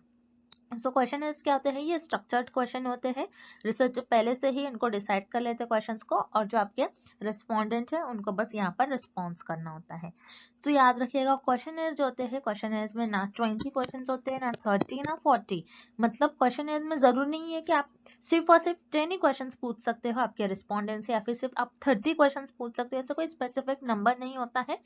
आपकी नीड के अकॉर्डिंग आपको चाहिए कि आपका जो सर्वे है, सर्वे में आपकी नीड के अकॉर्डिंग चाहिए, मतलब आपको ज्यादा क्वेश्चंस पूछना है, आपका जो ज्यादा डेटा आपको कलेक्ट करना है, तो आप ज्यादा क्वेश्चंस भी पूछ सकते हो, जैसे 50 पूछ लिया आपने, 100 भी पूछ सकते हो आप, 200 भी पूछ सकते हो, तो अनलिमिटेड क्वेश्चंस भी पूछ सकते हो आप आपके क्वेश्चनर्स में। तो यहाँ पर कोई आपके पास स्पेसिफिक नंबर नहीं होता है कि आपको सिर्फ 30 पूछना है, 40 पूछना है, तो आप आपके नीड के अकॉर्डिंग पूछ सकते हो। सो इस क्वेश्चन का आपका राइट आंसर हो जाएगा according to need of survey. Next, What distinguishes the experimental method from the quasi-experimental method? इस क्वेश्चन में भी पूछ रहा है कि एक्सपेरिमेंटल मेथड और क्वाजी एक्सपेरिमेंटल मेथड में डिफरेंस क्या होता है। सो बहुत इंपॉर्टेंट क्वेश्चन है ये क्वेश्चन। मैं आपको बता दूं, कई पीएचडी एंट्रेंस एग्जामिनेशन में सेम क्वेश्चन बहुत बार पूछा गया है different different PhD entrance examination में। और मैं आपको बता दूं, आपके एग्जाम में experimental method, quasi experimental method, और जैसे एक्सपेरिमेंटल मेथड्स में और एक्सपेरिमेंटल रिसर्च में आपके पास वेरिएबल्स होते हैं, इंडिपेंडेंट वेरिएबल, डिपेंडेंट वेरिएबल और मॉडरेटिंग वेरिएबल और नेक्स्ट होता है कोफाउंडिंग वेरिएबल। सो इन वेरिएबल्स पर आपको कंपलसरी एक क्वेश्चन पूछा जाएगा और एक्सपेरिमेंटल और क्वाजी एक्सपेरिमेंटल रिसर्च से क्वेश्चन कंपलसरी पूछा जाता है। सो अब मैं बता दूं आपको, एक्सपेरिमेंटल मेथड और क्वाजी एक्सपेरिमेंटल मेथड में जो सेम चीजें होते हैं, जिनमें इन दोनों में डिफरेंस नहीं होता है, जो सिमिलर चीजें होते हैं वो होती है साइंटिफिक स्टेटस, यानी आप साइंटिफिक वे से आपकी स्टडी परफॉर्म करते हो, साइंटिफिक वे से रिसर्च करते हो, उसमें आप साइंटिफिक थियोरीज, साइंटिफिक प्रिंसिपल्स का यूज करते हो, सिस्टमैटिक मैनर में आप आपकी रिसर्च परफॉर्म करते हो। उसी तरीके से option B, existence of independent variable, experimental method और कॉज एक्सपेरिमेंटल मेथड, ये दोनों में भी आपके इंडिपेंडेंट वेरिएबल एग्जिस्ट करते हैं, प्रेजेंट होते हैं। Next, sensitivity of the dependent variable. So experimental method और क्वाजी एक्सपेरिमेंटल मेथड में आपका जो डिपेंडेंट वेरिएबल था, आप बेसिकली इसको ऑब्जर्व करते हो, दोनों में आपका इंडिपेंडेंट डिपेंडेंट वेरिएबल का रोल सेम ही प्ले होता है दोनों भी मेथड में। सो यहाँ पर आपका ऑप्शन ए, बी एंड सी, ये तीनों भी इनकरेक्ट हो जाएगा, क्योंकि ये तीनों भी ऑप्शंस में आपको एक्सपेरिमेंटल मेथड और क्वाजी एक्सपेरिमेंटल मेथड के डिफरेंस नहीं दिए हैं, बल्कि ये तीनों भी ऑप्शन में इन दोनों मेथड्स की सिमिलैरिटीज आपको दी गई है। अब जो डिफरेंस होता है आपके एक्सपेरिमेंटल मेथड और क्वाजी एक्सपेरिमेंटल मेथड में, ये होता है कि आपके जो आप रैंडम असाइन करते हो पार्टिसिपेंट्स को, ये रैंडमली आप असाइन नहीं कर सकते आपके क्वाजी एक्सपेरिमेंटल मेथड में। अब जैसे कि एक्सपेरिमेंटल मेथड में आप आपके जो इंडिपेंडेंट वेरिएबल होता है इनको मैनिपुलेट करते हो, इनको रैंडमली आप असाइन करते हो, लेकिन ऐसा आप क्वाजी एक्सपेरिमेंटल मेथड में नहीं करते हो, क्योंकि क्वाजी का मतलब क्या होता है, आर्टिफिशियल। ओके, आप आर्टिफिशियली आप नेचुरल वे में इसको परफॉर्म नहीं करते हो, इसीलिए आप क्वाजी एक्सपेरिमेंटल रिसर्च में आप डायरेक्टली आपके जो पार्टिसिपेंट्स होते हैं उनको रैंडमली असाइन नहीं करते हो, ना ही आपके इंडिपेंडेंट वेरिएबल को मैनिपुलेट करते हो। तो यही डिफरेंस होता है एक्सपेरिमेंटल मेथड और क्वाजी एक्सपेरिमेंटल मेथड में। सो इस क्वेश्चन का आपका राइट आंसर हो जाएगा option D, the random assignment of participants to conditions. Next, select the wrong statement from the following. इस क्वेश्चन में हमें सैम्पलिंग से रिलेटेड कुछ स्टेटमेंट्स गिवन है और हमें फाइंड आउट करना है कि कौन सा स्टेटमेंट रॉन्ग है। सो वन बाय वन हम ऑप्शंस देखते हैं। Option A, systematic sampling select the population at regular intervals. तो सिस्टमैटिक सैम्पलिंग में क्या होता है, आप इंटरवल डिसाइड कर लेते हो, आपके मान लो कोई पॉपुलेशन है, पॉपुलेशन में से आप ये डिसाइड कर लोगे कि आपके पास बहुत लार्ज पॉपुलेशन है, उस पॉपुलेशन में से मैं हर 5th पर्सन को सिलेक्ट कर लूंगा और वो मेरा सैंपल बन जाएगा। सो यहाँ पर आप कोई इंटरवल डिसाइड कर लो कि इतने इतने नंबर्स के लोगों को, इतने इतने नंबर्स पर जो भी मेंबर्स आएंगे उनको मैं सिलेक्ट कर लूंगा। तो ये सिस्टमैटिक सैम्पलिंग में आता है और यहाँ पर आपको ऑप्शन ए करेक्ट हो जाएगा। Then option B, the population divided into various subgroups and each subgroup having a representation in a sample design is called stratified sampling. Stratified sampling में आप क्या कर लेते हो, आपकी जो पॉपुलेशन होती है, जो कि हेटेरोजेनस पॉपुलेशन होती है, आपकी पॉपुलेशन को आप सब ग्रुप्स में डिवाइड कर लेते हो, जो कि आपकी पॉपुलेशन को रिप्रेजेंट करती है, और उस ग्रुप्स में डिवाइड करने के बाद उस ग्रुप से आप सैंपल सिलेक्ट कर लेते हो और उस पर आप रिसर्च परफॉर्म करते हो। सो ये आपकी स्ट्रेटिफाइड सैम्पलिंग की डेफिनेशन हो गई। सो यहाँ पर आपका ऑप्शन बी भी करेक्ट है।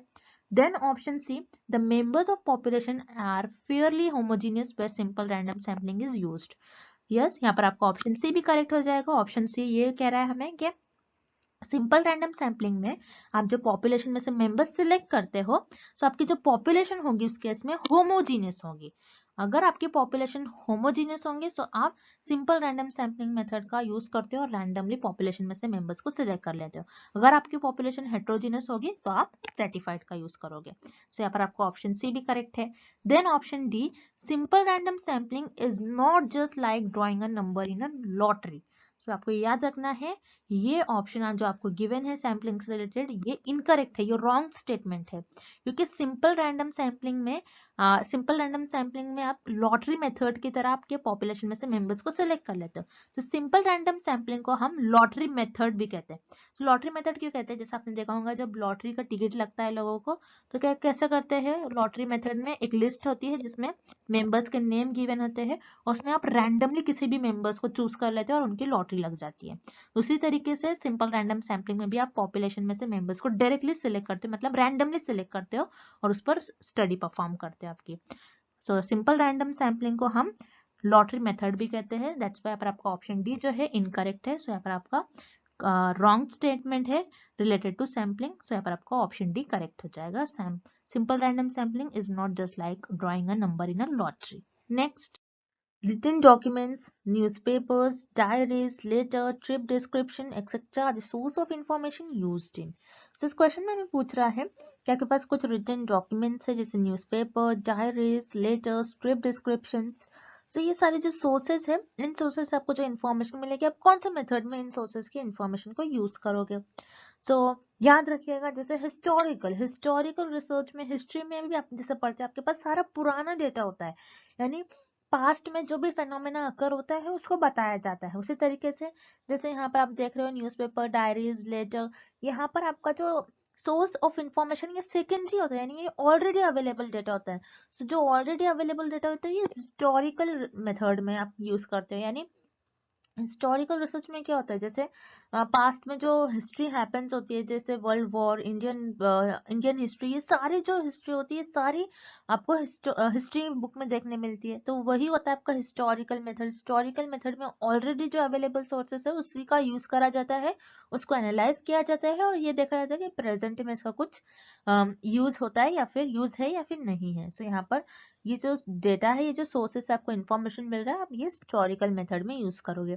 अब रिमेनिंग ऑप्शंस में हम देख लेते हैं, जैसे case study method. Case study method में क्या होता है, आप 4 to 5 पीपल का ग्रुप बना लेते हैं और एक पर्टिकुलर टॉपिक चूज कर लेते हैं, एक स्पेसिफिक टॉपिक चूज कर लेते हैं और उस पर आप डिस्कशन कर लेते हो। जैसे मान लीजिए आपको कोई न्यू टॉपिक, आपको जैसे मान लीजिए आपको कोई न्यू फोन लॉन्च करना है, तो उस फोन के बारे में आप उस पर्टिकुलर ग्रुप में 4 to 5 ग्रुप में आप 4 to 5 लोगों के बीच में आप उस टॉपिक को डिस्कस करोगे।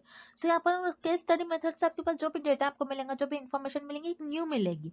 सो यहाँ पर आप केस स्टडी मेथड में पुरानी इन्फॉर्मेशन नहीं यूज कर सकते। इसी तरीके से स्टैटिस्टिकल मेथड। स्टैटिस्टिकल मेथड क्या होता है, जिसमें आप कोई मैथमेटिकल फॉर्मूलाज परफॉर्म कर कोई सॉल्व करते हैं, सोल्यूशंस फाइंड आउट करते हैं। जैसे किसी का मीन निकालोगे, पॉपुलेशन से इंफॉर्मेशन मिल रही है उसका मीन निकालोगे, मीडियंस का, स्टैंडर्ड डिविएशन।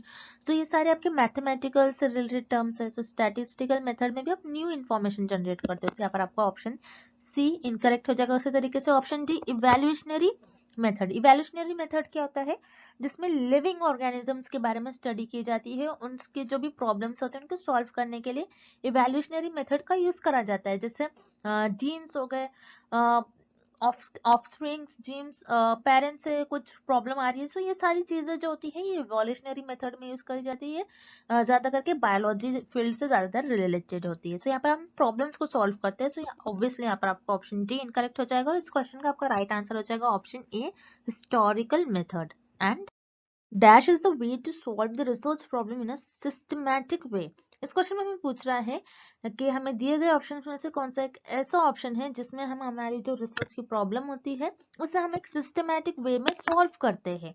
यानी मान लीजिए आपकी कुछ रिसर्च की प्रॉब्लम है, XYZ आपकी कुछ रिसर्च की प्रॉब्लम है, यहाँ पर अपने इस प्रॉब्लम को आपको सॉल्व करना है, तो आप क्या करते हैं, एक सिस्टमैटिक मैनर में आपको रिसर्च की प्रॉब्लम आप सॉल्व करते हो। आप आपकी रिसर्च की प्रॉब्लम कैसे भी zigzag मैनर में सॉल्व करोगे तो आप अभी कभी रिसर्च ही नहीं कर पाओगे, क्योंकि आपकी जो रिसर्च होती है ये 1 और 2 मंथ्स की नहीं होती। आपकी रिसर्च आपको 3 to 6 years तक आपकी रिसर्च चलती है। तो आपको एक सिस्टमैटिक वे में आपको रिसर्च को परफॉर्म करना होता है या फिर आपके रिसर्च की जो प्रॉब्लम होती है उसको सॉल्व करना होता है। तो ऐसा सिर्फ और सिर्फ आप रिसर्च मेथोडोलॉजी में करते हैं। सो रिसर्च मेथोडोलॉजी में जैसे कि मैंने आपको अभी तक बताया है, आप किस तरीके से आपको स्टेप्स फॉलो करना है। रिसर्च मेथोडोलॉजी में हर एक चीज आती है, रिसर्च के कैरेक्टरिस्टिक्स, किस तरीके से आपको उसको कैरेक्टरिस्टिक्स को फॉलो करना है, रिसर्च के में आपको कौन कौन से एथिक्स फॉलो करना है, किस तरीके से आपको रिसर्च परफॉर्म करना है, कौन से प्रोसीजर, कौन से मेथड्स, कौन से स्टेप्स को आपको फॉलो करना है, किस तरीके से आपको रिपोर्ट लिखना है, उसके भी कुछ स्टेप्स होते हैं। वो सारी चीजें आप सिर्फ और सिर्फ रिसर्च मेथोडोलॉजी में परफॉर्म करते हो। सो याद रखिएगा, रिसर्च मेथोडोलॉजी एक ऐसा वे है जिसमें आप आपकी जो रिसर्च है, रिसर्च की प्रॉब्लम को सिस्टमैटिक वे में सॉल्व करते हो, यानी स्टेप बाय स्टेप हर एक स्टेप्स के पीछे आपके कुछ ना कुछ लॉजिक हो गया और प्रॉपर एक ऑर्गेनाइज्ड वे में आप आपके रिसर्च को परफॉर्म करते हैं। तो सिर्फ ऐसा आप रिसर्च मेथोडोलॉजी में करते हो। सो यहाँ पर आपका ऑप्शन सी करेक्ट हो जाएगा। अब जो रिमेनिंग ऑप्शन है उन्हें भी हम देख लेते हैं। जैसे ऑप्शन ए टेक्निक। टेक्निक क्या होता है, एक मेथड, सिर्फ एक मेथड है। सिर्फ अगर आप आपकी रिसर्च में सिर्फ मेथड यूज करो तो क्या आपकी रिसर्च प्रॉब्लम को आप सॉल्व कर पाओगे, नहीं। तो यहाँ पर आपका ऑप्शन ए इनकरेक्ट हो जाएगा। उसी तरीके से option B research procedure. Research में आप कौन कौन से प्रोसीजर यूज कर रहे हैं, कौन कौन से मेथड्स अप्लाई कर आपके रिसर्च को सॉल्व करें। अगेन प्रोसीजर का मीनिंग होता है मेथड्स। सो रिसर्च में सिर्फ आप मेथड्स यूज करोगे तो आप आपकी रिसर्च की प्रॉब्लम कभी सॉल्व नहीं कर पाओगे। तो यहाँ पर आपका ऑप्शन बी इनकरेक्ट हो जाएगा। उसी तरीके से ऑप्शन डी रिसर्च प्रोसेस। सिर्फ आप आपके रिसर्च के प्रोसेस, यानी आप रिसर्च के कुछ जैसे 7 to 8 स्टेप्स है, उन्हीं स्टेप्स को, उन्हीं प्रोसेस को अगर परफॉर्म करोगे तो क्या आप आपकी रिसर्च की प्रॉब्लम सॉल्व कर पाओगे, ये भी हम नहीं कह सकते। सो यहाँ पर आपका ऑप्शन डी भी इनकरेक्ट हो जाएगा। सो यहाँ पर आपका करेक्ट ऑप्शन हो जाएगा रिसर्च मेथोडोलॉजी, क्योंकि रिसर्च मेथोडोलॉजी एक ऐसा वे है जिसमें आप आपकी रिसर्च की प्रॉब्लम को सिस्टमैटिक वे में सॉल्व करते हो। Next the purpose of hypothesis testing is to, इस क्वेश्चन में हमें फाइंड आउट करना है कि हाइपोथेसिस टेस्टिंग का पर्पस क्या होता है। अब हाइपोथेसिस टेस्टिंग हम क्यों करते हैं, ये देखने के लिए जो हमारी नल हाइपोथेसिस है उसको हम एक्सेप्ट कर लेते हैं और रिजेक्ट कर लेते हैं। दो ही वेज होते हैं। अगर हम हाइपोथेसिस को टेस्ट करते हैं तो हम नल हाइपोथेसिस को या तो एक्सेप्ट कर लेते हैं या फिर रिजेक्ट कर लेते हैं। ये दो ही चीज करते हैं जब भी हम हाइपोथेसिस को टेस्ट करते हैं। तो अब इस क्वेश्चन में हमें कुछ ऑप्शंस गिवन है, उसके थ्रू हम देखते हैं कि हाइपोथेसिस का पर्पस क्या होगा करेक्ट। अब ऑप्शन ए देखते हैं हम, test how far the mean of sample is from zero. हम हाइपोथेसिस टेस्ट इसलिए नहीं करते कि जो हमारा सैंपल का मीन है, सैंपल से हमको जो भी रिजल्ट्स मिल रहे हैं वो जीरो से कितना दूर है ये देखने के लिए हम हाइपोथेसिस को टेस्ट नहीं करते। सो यहाँ पर आपको ऑप्शन ए इनकरेक्ट हो जाएगा। देन ऑप्शन सी देखेंगे हम, determine the appropriate value of the significance level.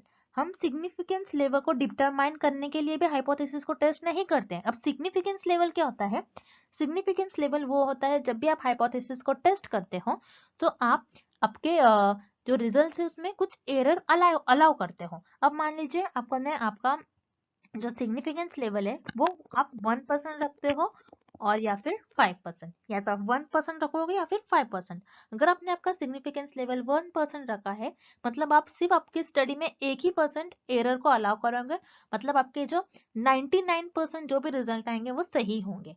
और सिग्निफिकेंस लेवल आपने अगर 5% रख दिया मतलब आप जो आपकी रिसर्च में एरर अलाउ करेंगे वो 5% अलाउ करेंगे, मतलब 95% आपके जो रिजल्ट आएंगे वो करेक्ट आएंगे। सो ये डिटरमाइन करने के लिए भी आप हाइपोथेसिस को टेस्ट नहीं करते हो। तो यहाँ पर आपको ऑप्शन सी इनकरेक्ट हो जाएगा। Then option D, determine the appropriate value of the null hypothesis. Null hypothesis के अप्रोप्रिएट वैल्यू को डिटरमाइन करने के लिए आप हाइपोथेसिस को टेस्ट नहीं करते, बल्कि ये देखते हो कि नल हाइपोथेसिस को हमको एक्सेप्ट करना है या फिर रिजेक्ट करना है। हम नल हाइपोथेसिस को किसी वैल्यू को डिटरमाइन नहीं करते, आपको याद रखना है, किसी वैल्यू को डिटरमाइन नहीं करेंगे नल हाइपोथेसिस की। हम बस ये देखते हैं कि नल हाइपोथेसिस को एक्सेप्ट करना है फिर रिजेक्ट करना है। सो यहाँ पर आपका ऑप्शन डी भी इनकरेक्ट हो जाएगा। Then option B, determine whether the statistical result is significance. मतलब अब मान लीजिए हाइपोथेसिस टेस्ट, हाइपोथेसिस क्या होता है, हाइपोथेसिस इज नथिंग बट एक टेंटेटिव स्टेटमेंट होता है जो रिसर्च अपने रिसर्च में अपने गेसेस पर ले डाउन करते हैं और उसको अपने रिसर्च में टेस्ट करते हैं। अब मान लीजिए एक हाइपोथेसिस है कि वाटर अगर इंक्रीज करते हैं तो प्लांट की ग्रोथ भी इंक्रीज होगी। ये मेरी एक हाइपोथेसिस है। अगर मैं प्लांट को वाटर ज्यादा दे रही हूँ तो प्लांट की ग्रोथ भी ज्यादा होगी। अब इससे जो रिजल्ट आ रहे हैं, इससे जो रिजल्ट आएंगे मतलब वो स्टैटिस्टिकली सिग्निफिकेंट है या नहीं, मैं ये चेक करने के लिए हाइपोथेसिस टेस्ट करते हैं हम। Statistically significance, okay.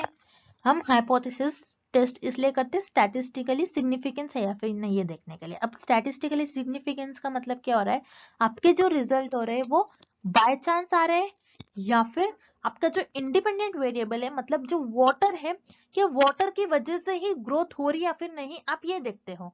ओके, अगर वाटर की वजह से ग्रोथ हो रही है तो आप क्या करोगे, जो आपकी नल हाइपोथेसिस है उसको रिजेक्ट कर लोगे।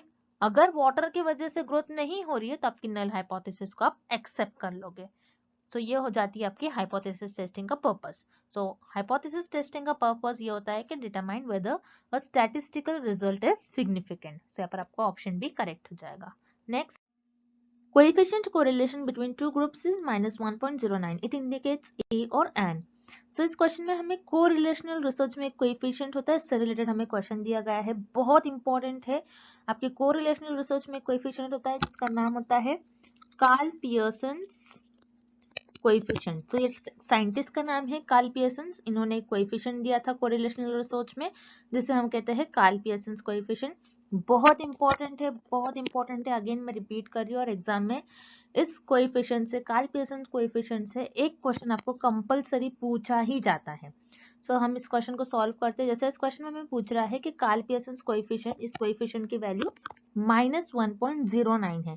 सो ये क्या इंडिकेट कर रहा है कि ये स्ट्रॉन्ग कोरिलेशन इंडिकेट कर रहा है या फिर स्ट्रॉन्ग नेगेटिव कोरिलेशन या फिर कॉज एंड इफेक्ट कोरिलेशन या फिर कंप्यूटेशन में कुछ एरर्स हो गए।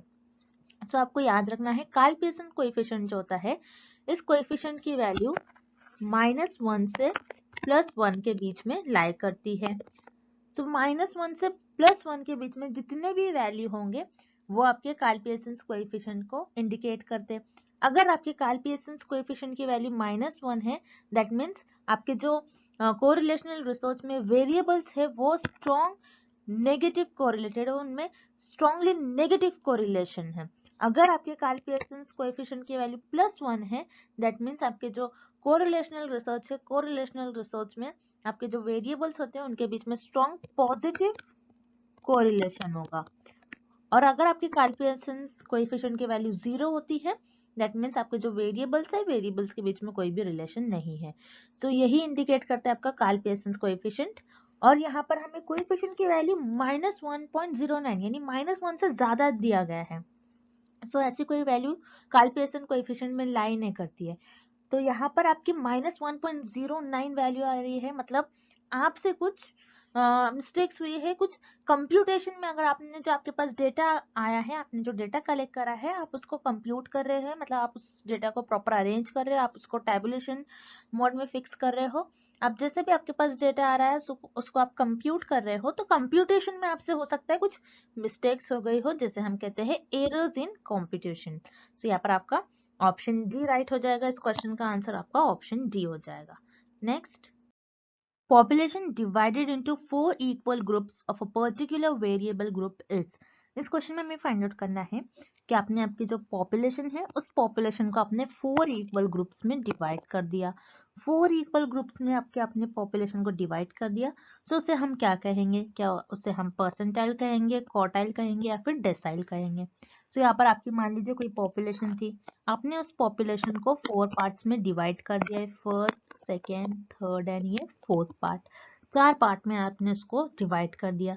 तो 4 पार्ट में आपने आपकी पॉपुलेशन को अगर डिवाइड कर दिया तो उससे हम कहेंगे क्वार्टाइल। क्वार्टाइल का ही मतलब होता है 4। ओके, क्वार्टाइल का मतलब होता है 4 कि आपने आपकी पॉपुलेशन को 4 इक्वल ग्रुप्स में डिवाइड कर दिया, तो उससे हम कहते हैं क्वार्टाइल।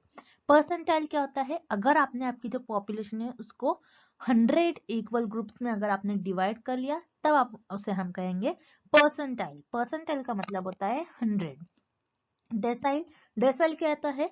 अगर आपने आपके जो पॉपुलेशन है उसको 10 इक्वल ग्रुप्स में अगर डिवाइड कर लिया तो उसे हम कहेंगे डेसाइल। डेसाइल 10 होता है, क्वार्टाइल 4 होता है और परसेंटाइल 100 होता है।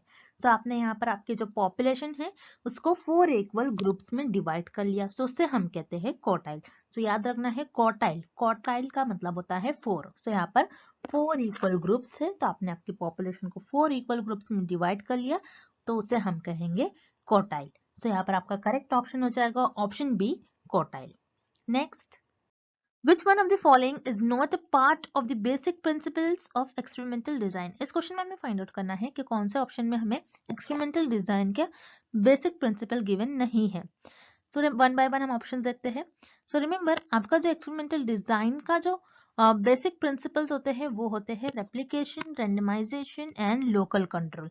अब रेप्लिकेशन क्या होता है कि जो आप जिस टॉपिक पर आप जो एक्सपेरिमेंट परफॉर्म कर रहे हैं आप उसको रिप्रोड्यूस कर सको, आप बार बार वो एक्सपेरिमेंट परफॉर्म कर सको। उससे क्या होगा, आप रिजल्ट देखोगे, आपके जो रिजल्ट आ रहे हैं बार बार सेम आ रहे हैं या फिर कैसे आ रहे हैं अगर आप एक्सपेरिमेंट बार बार परफॉर्म करते हो तो रेप्लिकेशन ये आपके एक्सपेरिमेंटल डिजाइन का बेसिक प्रिंसिपल होता है। देन रैंडमाइजेशन, रैंडमाइजेशन क्या होता है कि जैसे मान लो अगर आप एक्सपेरिमेंटल रिसर्च में किसी डिसीज है और डिसीज के अगेंस्ट आप ड्रग लॉन्च कर रहे हो, तो आप क्या करोगे इस केस में, आप जो सैंपल सिलेक्ट करोगे आपका वो आप रैंडमली सिलेक्ट करोगे, रैंडमली लोगों को ड्रग देकर देखोगे कि उनकी बॉडी पर वो ड्रग कैसा इफेक्ट दिखा रही है। ओके, आप क्या करोगे, रैंडमली सैंपल्स कैसे सेलेक्ट करोगे, आप हर एक एज ग्रुप के आपके सैंपल में लोगे लोगों को, जैसे यंग है, ओल्ड है, वीमेन है, मेंस, जो भी है सारे लोगों को आप सैंपल्स में आपके ले लोगे और उनको रैंडमली चूज करोगे। सो रैंडमाइजेशन ये भी आपके एक्सपेरिमेंटल रिसर्च का बेसिक प्रिंसिपल होता है। देन लोकल कंट्रोल, जैसा हमने अभी देखा है कि एक्सपेरिमेंटल रिसर्च में रिसर्चर जो एक्सट्रेनियस वेरिएबल होते हैं उनको अपने रिसर्च में कंट्रोल करने की कोशिश करते हैं ताकि वो डिपेंडेंट वेरिएबल को अफेक्ट ना करे। तो रेप्लिकेशन, रेंडमाइजेशन, लोकल कंट्रोल, ये तीनों भी आपके बेसिक प्रिंसिपल्स होते हैं एक्सपेरिमेंटल डिजाइन के। देन रिडक्शन, रिडक्शन क्या होता है? किसी भी चीज को रिड्यूस करना, किसी भी चीज के इफेक्ट को रिड्यूस करना। जैसे इंस्ट्रूमेंट है, इंस्ट्रूमेंट में नॉइज होती है, ओके, नॉइज वगैरह के इफेक्ट को कम करना, रिड्यूस करना, that is known as reduction. जितना हो सके इंस्ट्रूमेंट में जो नॉइज होती है उसके इफेक्ट को मिनिमाइज करना। सो ये आपके एक्सपेरिमेंटल डिजाइन का बेसिक प्रिंसिपल नहीं होता है। दैट्स व्हाई आपका करेक्ट ऑप्शन हो जाएगा option D, reduction. Next question, which of the following includes all the physical components of a computer? इस क्वेश्चन में हमें फाइंड आउट करना है कि ऐसा कौन सा ऑप्शन है जो कंप्यूटर का फिजिकल कंपोनेंट है। फिजिकल कंपोनेंट मतलब क्या होता है? जिसको आप टच कर सकते हो। सो ऐसा कंपोनेंट कंप्यूटर का जो फिजिकल होता है उसे हम कहते हैं हार्डवेयर। हार्डवेयर क्या होता है? जैसे आपके माउस, कीबोर्ड, स्क्रीन और सीपीयू। सो ये सारे चीजों को आप टच कर सकते हो, सो उन्हें हम कहते हैं हार्डवेयर। दैट्स व्हाई आपका ऑप्शन ए करेक्ट हो जाएगा। Then option B, malware. Malware क्या होते हैं? जैसे आपके कंप्यूटर में जो वायरसेस होते हैं, जो भी वायरस होता है आपके कंप्यूटर में, उन्हें हम कहते हैं मालवेयर। तो ये फिजिकल कंपोनेंट नहीं हो जाएगा आपके कंप्यूटर का, सो यहाँ पर आपका ऑप्शन बी इनकरेक्ट है। Then option C, software. Software क्या होता है? जो भी प्रोग्राम्स आपके कंप्यूटर में रन होते हैं उन्हें हम कहते हैं सॉफ्टवेयर। तो सॉफ्टवेयर भी ये फिजिकल कंपोनेंट नहीं है कंप्यूटर का, सो यहाँ पर आपका ऑप्शन सी भी इनकरेक्ट हो जाएगा। Then option D, UPS. UPS क्या होता है? आपको पहले तो यूपीएस का फुल फॉर्म पता होना चाहिए। यूपीएस का भी फुल फॉर्म आ सकता है एग्जाम में, आपको ये याद रखना है। यूपीएस का फुल फॉर्म होता है uninterruptible पावर सप्लाई।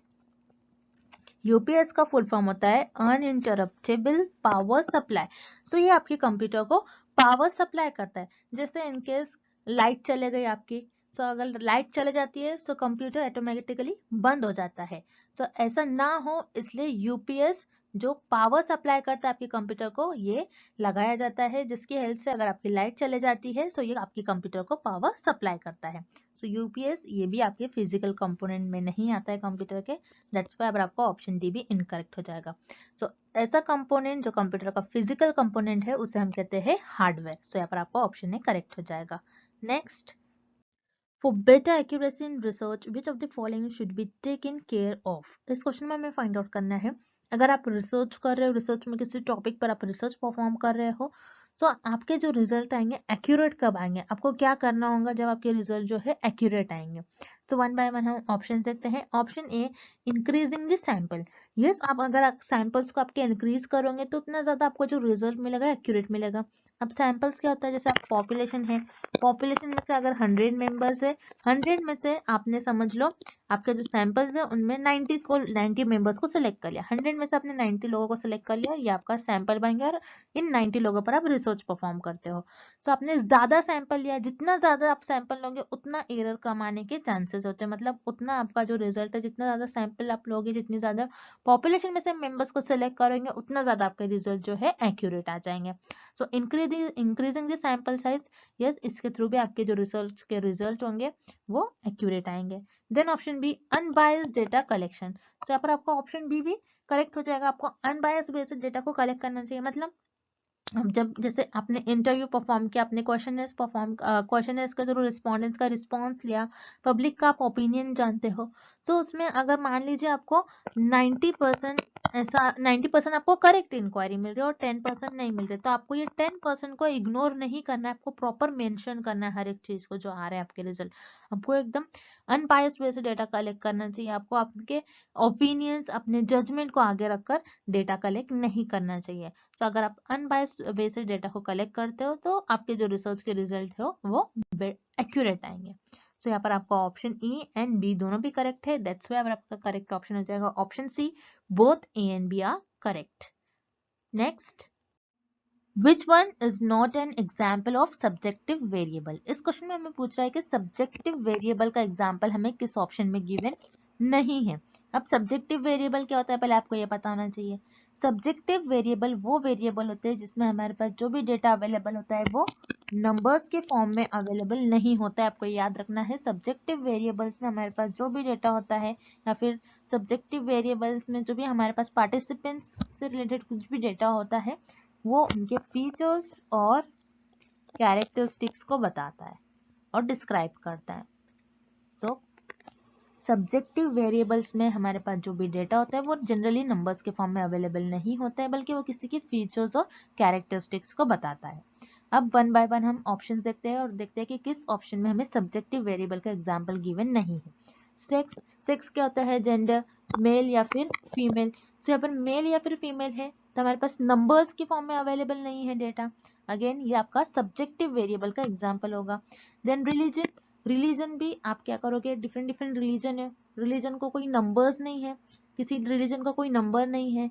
सो यहाँ पर रिलीजन किसी का फीचर बता रहा है कि आप कौन से रिलीजन से हो, तो सब्जेक्टिव वेरिएबल का भी ये एग्जाम्पल हो जाएगा। सो यहाँ पर आपका option B religion subjective variable का एग्जाम्पल हो जाएगा। देन रेस, रेस क्या होता है कि जनरली फिजिकल ट्रेट्स को बताता है रेस। जैसे किसी के स्किन कलर को, कोई ज्यादा डार्क है, कोई फेयर है, किसी का हेयर टेक्सचर, किसी के फेशियल फीचर्स और किसी का आई फॉर्मेशन। सो ये सारे रेस में आता है, जिसमें आप बोलते हैं किसी का फिजिकल ट्रेट्स वो कैसा दिखता है, उसको हम रेस कहते हैं। सो रेस ये भी आपका सब्जेक्टिव वेरिएबल का एग्जाम्पल होता है। Then last is income. Income, आप इनकम को कोई फीचर नहीं होता है, इनकम को आप एक्सप्लेन नहीं कर सकते। इनकम नंबर्स के फॉर्म में होती है, ऑलवेज इनकम आपको नंबर्स के फॉर्म में देखने मिलेंगे, किसी की 70,000, 80,000, 90,000। सो यहाँ पर इनकम में आपके पास जो भी डेटा अवेलेबल होता है जनरली नंबर्स के फॉर्म में होता है। सो इनकम आपका ये सब्जेक्टिव वेरिएबल का एग्जाम्पल नहीं होगा। सो यहाँ पर आपका option D is the right answer. Next, type 2 error is also known as. इस क्वेश्चन में हमें फाइंड आउट करना है कि टाइप 2 एरर को और हम क्या कहते हैं। सो टाइप 2 एरर होता क्या है, किस तरीके से टाइप 2 एरर ये टर्म यूज में आया है, इस टर्म का मतलब क्या होता है आपको पहले तो ये पता होना चाहिए।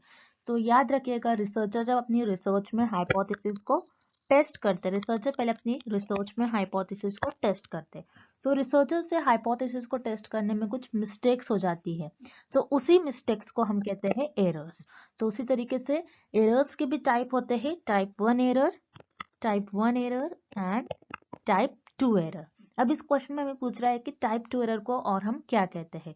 सो याद रखिएगा, टाइप 2 एरर को हम कहते हैं फॉल्स नेगेटिव।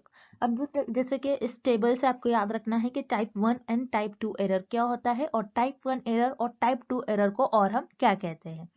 तो टाइप 1 एरर कब होता है, जब आपकी नल हाइपोथेसिस ट्रू होती है फिर भी आप उसको रिजेक्ट करते हो, सो वो हो जाती है आपकी टाइप 1 एरर। और टाइप 2 एरर कब अगर होता है, जब आपकी नल हाइपोथेसिस फॉल्स होती है, फॉल्स होने के बावजूद आप उसको एक्सेप्ट कर लेते हो, तब वो हो जाता है आपका टाइप 2 एरर। Okay, clear.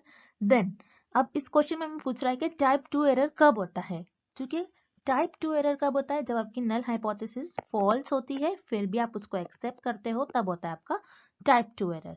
तो आपकी नल हाइपोथेसिस फॉल्स है, इनकरेक्ट है, मतलब आपकी जो नल हाइपोथेसिस है ये नेगेटिव है, और आपने क्या कर लिया यहाँ पर, आपका डिसीजन क्या था, इनकरेक्ट डिसीजन था, आपका डिसीजन रॉन्ग था। मतलब ये ऑलरेडी आपकी नल हाइपोथेसिस फॉल्स थी, लेकिन फिर भी आपने उसको एक्सेप्ट कर लिया, तो आपका जो डिसीजन था यहाँ पर ये फॉल्स था। इसीलिए टाइप 2 एरर को हम कहते हैं फॉल्स नेगेटिव। उसी तरीके से टाइप 1 एरर का भी आप देख लीजिए, एग्जाम में type 1 error is also known as, ऐसा भी क्वेश्चन आ सकता है, तो उस केस में आपका आंसर हो जाएगा फॉल्स पॉजिटिव। अब टाइप 1 एरर को हम फॉल्स पॉजिटिव क्यों कहते हैं, क्योंकि यहाँ पर आप देखिए आपकी जो नल हाइपोथेसिस होती है वो ट्रू होती है, फिर भी आप उसको रिजेक्ट करते हो, तब आपका होता है टाइप 1 एरर। तो यहाँ पर आपकी जो नल हाइपोथेसिस है ट्रू है, मतलब ये पॉजिटिव सेंस कर रहा है, आपकी नल हाइपोथेसिस ट्रू है, लेकिन आपने यहाँ पर कैसा डिसीजन ले लिया, इनकरेक्ट डिसीजन ले लिया, फॉल्स डिसीजन ले लिया, ट्रू होने के बाद भी आपने इसको रिजेक्ट कर दिया, तो आपका डिसीजन फॉल्स था। तो टाइप 1 एरर को हम कहते हैं, टाइप 1 एरर को हम कहते हैं false positive, and type 2 error is also known as false negative. तो आपको ये रिलेशन याद रखना है, टाइप 1 एरर को और हम क्या कहते हैं एंड टाइप 2 एरर को और हम क्या कहते हैं। तो ये एग्जाम में आने के चांसेस है, this is very important question. So type 2 error is also known as false negative. So यहाँ पर आपका ऑप्शन भी करेक्ट हो जाएगा। Next, the last step of problem formulation is. इस क्वेश्चन में हमें फाइंड आउट करना है कि प्रॉब्लम फॉर्मुलेशन का लास्ट स्टेप क्या होता है। अब प्रॉब्लम फॉर्मुलेशन के कुछ स्टेप्स होते हैं, जैसे सर्वे, डिस्कशन, लिटरेचर, सर्वे। तो सर्वे क्या होता है, आप प्रिलिमिनरी सर्वे करवा कर देखते हो कि आपके रिसर्च में क्या हो रहा है। डिस्कशन, आप कुछ डिस्कस करते हो पर्टिकुलर टॉपिक पर, फिर आप एक प्रॉब्लम लेकर आते हो, उसको फॉर्मुलेट करते हो।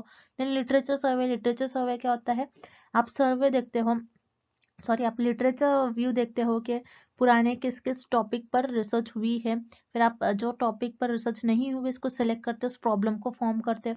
सो ये सारे आपके स्टार्टिंग के और मिडिल के कुछ स्टेप्स होते हैं प्रॉब्लम फॉर्मुलेशन के, आपके लास्ट स्टेप नहीं होते। सो यहाँ पर आपका ऑप्शन ए, बी एंड सी तीनों भी इनकरेक्ट हो जाएंगे और करेक्ट ऑप्शन हो जाएगा option D, rephrasing the research problem.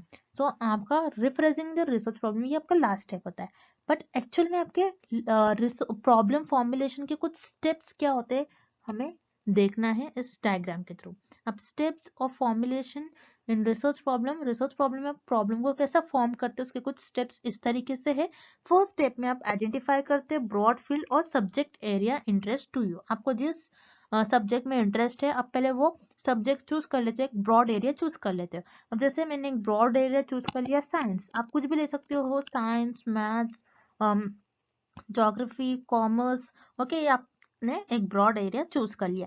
Then आप उस एरिया को डाइसेक्ट करते हैं इनटू सब एरिया। अब साइंस में मैं ये देखूंगी कि मुझे क्या बायोलॉजी में रिसर्च करनी है, जूलॉजी में, किस में रिसर्च करनी है, मैं ये डिसाइड कर लूंगी। जैसे मैंने डिसाइड कर लिया मुझे बायोलॉजी में रिसर्च करनी है, देन उसके बाद मैं सिलेक्ट कर लूंगी, select what is the most interest to you.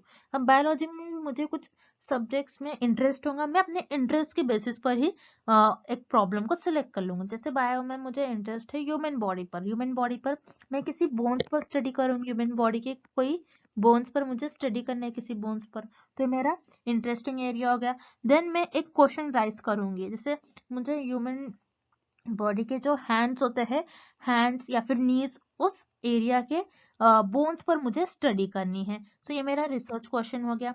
Then उसके बाद फॉर्मुलेट ऑब्जेक्टिव्स आप फॉर्मुलेट करोगे कि आपके जो आप प्रॉब्लम ले रहे हो उसका क्या ऑब्जेक्टिव है। देन उसके बाद एसेस योर ऑब्जेक्टिव्स, एसेस करोगे उसको, आप ऑब्जर्व करोगे, आप एनालाइज करोगे आपके ऑब्जेक्टिव को। देन लास्ट स्टेप आपका आता है डबल चेक, जिसे हम रिफ्रेशिंग भी कहते हैं। डबल चेक में आप क्या करते हो, जैसे मैंने कहा था कि मुझे बोन्स पर स्टडी करना है, तो आप ये देखोगे कि रियल लाइफ में क्या आप उस पर कैसे स्टडी करोगे। आप ये देखते हो कि उस कितना टाइम लगने वाला है, कितना कॉस्ट लगेगा, या फिर आप क्या स्केलेटन पर स्टडी करोगे या फिर किसी बॉडी पर स्टडी करोगे, किसी पर्सन के बोन्स पर एक्चुअल में आप कैसे स्टडी कर पाओगे।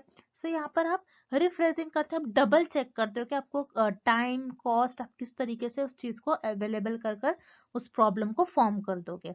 सो याद रखिएगा, प्रॉब्लम फॉर्मुलेशन का लास्ट स्टेप होता है rephrasing the research problem. So यहाँ पर आपका ऑप्शन डी करेक्ट हो जाएगा। And what are the conditions in which type 1 error occurs. इस क्वेश्चन में भी पूछ रहा है दिए गए ऑप्शंस में से कौन सा एक ऐसा ऑप्शन है अगर रिसर्चर उस ऑप्शन को परफॉर्म करते हैं और जो भी रिसर्च कर रहा है उस ऑप्शन को परफॉर्म करता है, तो उसे हम कहेंगे कि उन्होंने टाइप 1 एरर परफॉर्म किया। सो एरर क्या होता है, आपको पहले तो ये पता होना चाहिए इस क्वेश्चन को सॉल्व करने के लिए। एरर क्या होता है, जब भी रिसर्चर अपने हाइपोथेसिस को टेस्ट करते हैं तो उनसे कुछ मिस्टेक्स हो जाते हैं, उन्हें हम कहते हैं एरर।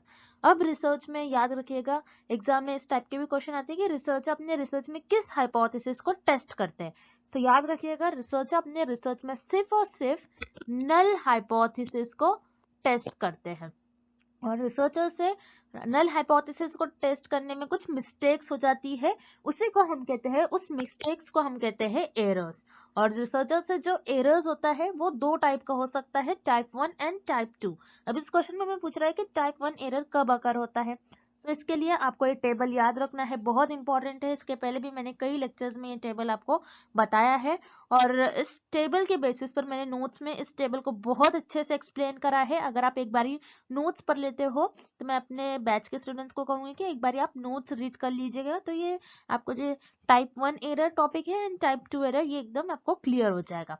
जैसे कि आप टेबल में देख रहे हो, आप हमेशा, और रिसर्चर जो भी रिसर्च करे हमेशा नल हाइपोथेसिस को टेस्ट करते हैं।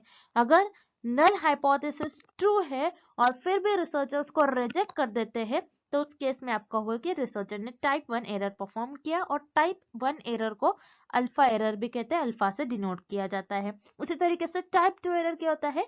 टाइप 2 एरर इस केस में होगा अगर आपकी जो नल हाइपोथेसिस है वो फॉल्स है, फॉल्स होने के बावजूद आप उसको एक्सेप्ट कर ले रहे हो। अगर नल हाइपोथेसिस फॉल्स है, आपने इसको एक्सेप्ट कर लिया, तो यहाँ पर आपने टाइप 2 एरर परफॉर्म किया, और टाइप 2 एरर को बीटा एरर भी कहते हैं। सो याद रखिएगा, टाइप 1 एरर कब अकर होता है? जब आपकी नल हाइपोथेसिस ट्रू हो। नल हाइपोथेसिस ट्रू होने पर भी आपने इसको क्या कर लिया? रिजेक्ट कर लिया, तो उस केस में आपने जो एरर परफॉर्म किया वो हो जाएगा आपका टाइप 1 एरर, जिसे हम अल्फा से भी डिनोट करते हैं। सो इस क्वेश्चन का आपका राइट आंसर हो जाएगा option B, the null hypothesis get rejected even if it is true. Next, assignment of numerals to the objects to represent their attributes is known as। इस क्वेश्चन में हमें पूछ रहा है ऐसे कौन सा डेटा होता है जिसमें हम उस डेटा के जो भी कैरेक्टरिस्टिक्स होते हैं, उन पर्टिकुलर ऑब्जेक्ट की जो कैरेक्टरिस्टिक होते हैं उनको एक नंबर देते हैं। सो उस डेटा को हम क्या कहते हैं? सो याद रखिएगा, उस डेटा को हम कहते हैं नॉमिनल डेटा। तो रिसर्च में 4 टाइप्स के स्केल होते हैं जिसमें आपके पास डेटा होता है, जिसे हम nominal, ordinal, interval and ratio scale भी कहते हैं, और नॉमिनल डेटा भी कहते हैं, यानी उस स्केल में हमारे पास कुछ ना कुछ डेटा होता है। जैसे यहाँ पर आपको इस डायग्राम में देखना है, 4 types of level of measurement होते हैं और स्केल्स ऑफ मेजरमेंट होते हैं, जिसे हम इस शॉर्ट फॉर्म से याद रखेंगे noir, N for nominal, O for ordinal, I for interval and R for ratio. Nominal scale क्या होती है? जिसमें आपके पास जो भी डेटा होता है आप उस डेटा को उनके कैरेक्टरिस्टिक्स के बेसिस पर डिवाइड करते हो। ऑर्डिनल में क्या होता है? आप एक डेटा को आपके एक ऑर्डर देते हो, रैंक देते हो। उसी तरीके से इंटरवल में आप ऑर्डिनल के सारे कैरेक्टरिस्टिक्स फॉलो करोगे, लेकिन इंटरवल में आपके पास जो भी डेटा होता है आप उसको एक इक्वल इंटरवल्स में अरेंज करोगे, और इंटरवल में आपका जो जीरो होता है ये आर्बिट्री होता है। And last is ratio. Ratio में इंटरवल के सारे कैरेक्टरिस्टिक्स प्रेजेंट होंगे और रेशो में जीरो का कुछ ना कुछ मीनिंग होगा।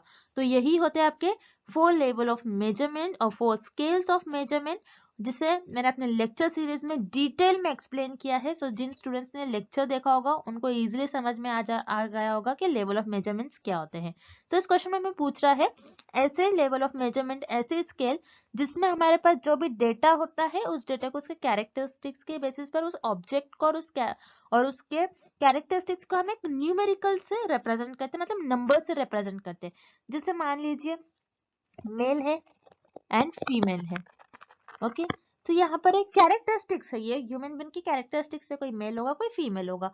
अब नॉमिनल स्केल में क्या करते हैं, जो आपके पास डेटा होता है उस डेटा को आप नंबर देते हो। जैसे फॉर एग्जांपल मैं मेल को नंबर दे दूंगी +1 और फीमेल को नंबर दे दूंगी मैं -1। सो यहाँ पर मैं क्या कर रही हूँ, मेरे पास जो भी डेटा है उसके कैरेक्टरिस्टिक्स की बेसिस पे मैंने जो डेटा है वो डिवाइड की हूँ मेल और फीमेल्स को, उनको मैंने एक नंबर्स के फॉर्म में रिप्रेजेंट किया। तो ऐसा सिर्फ और सिर्फ आप नॉमिनल स्केल में करते हो और आपके पास नॉमिनल डेटा जो होता है उसमें आप करते हो। सो इस क्वेश्चन का आपका राइट आंसर हो जाएगा option A, nominal data. Next, what is the use of factorial analysis. इस क्वेश्चन में हमें पूछ रहा है कि फैक्टोरियल एनालिसिस का यूज क्या होता है।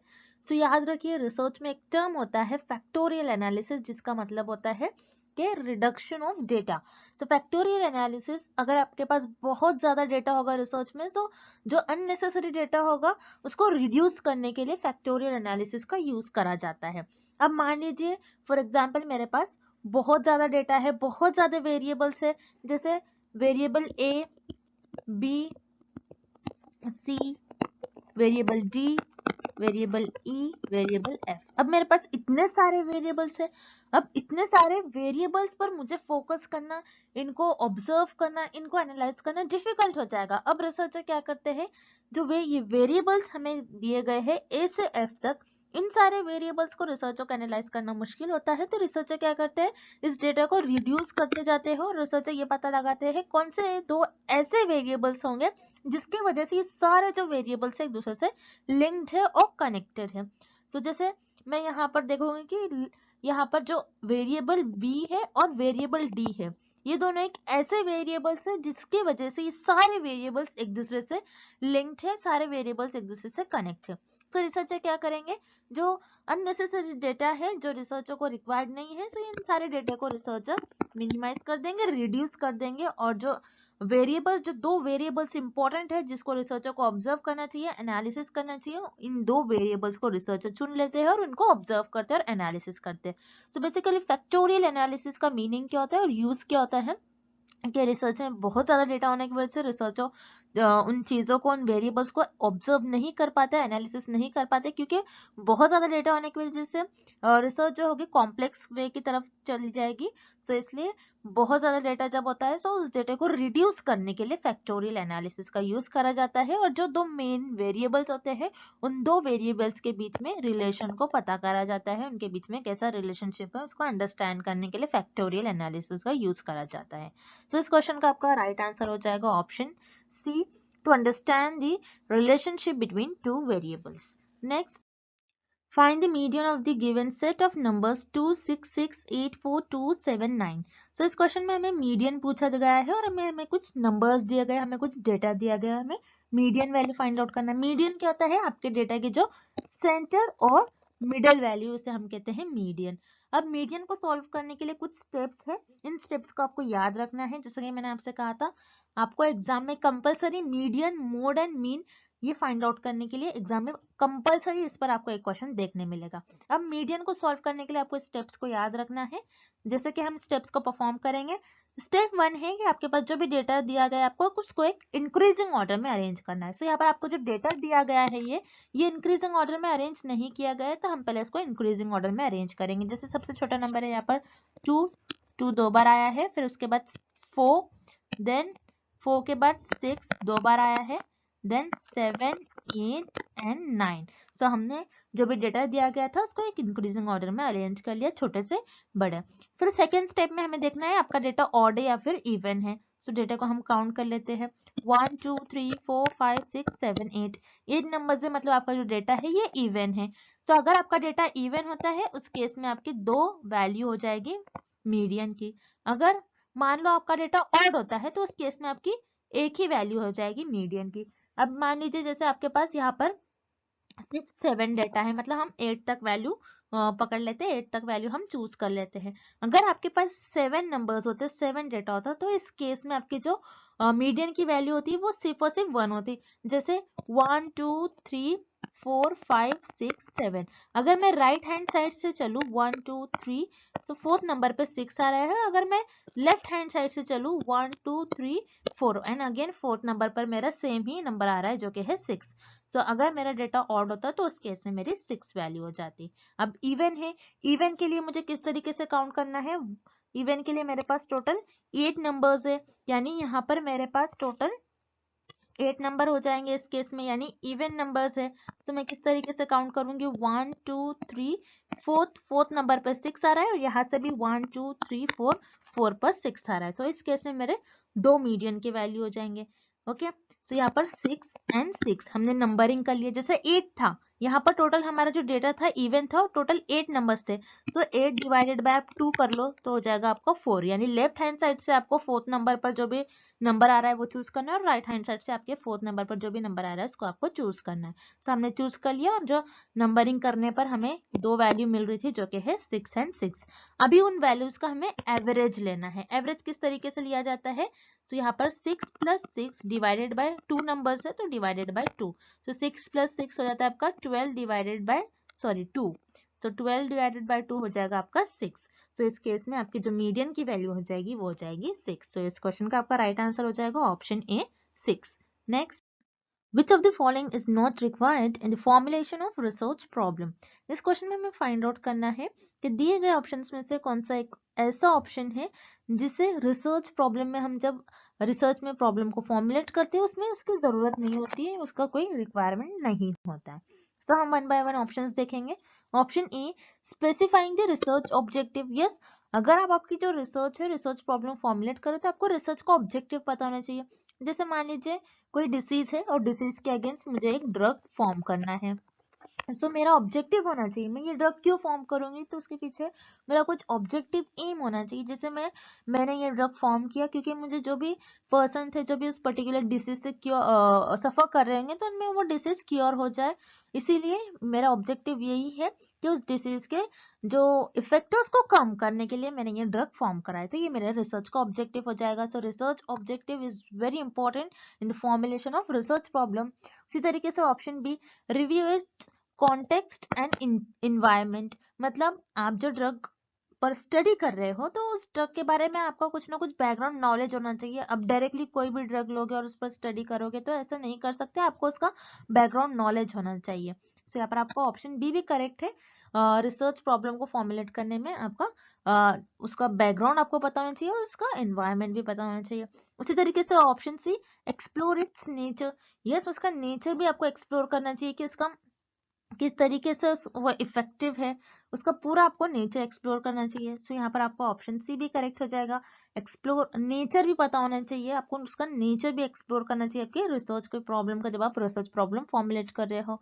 Then option D, single approach, no यहाँ पर आपका ऑप्शन डी इनकरेक्ट है क्योंकि रिसर्च प्रॉब्लम में सिंगल अप्रोच की कोई रिक्वायरमेंट नहीं होती अगर जब आप रिसर्च प्रॉब्लम फॉर्मुलेट कर रहे हो।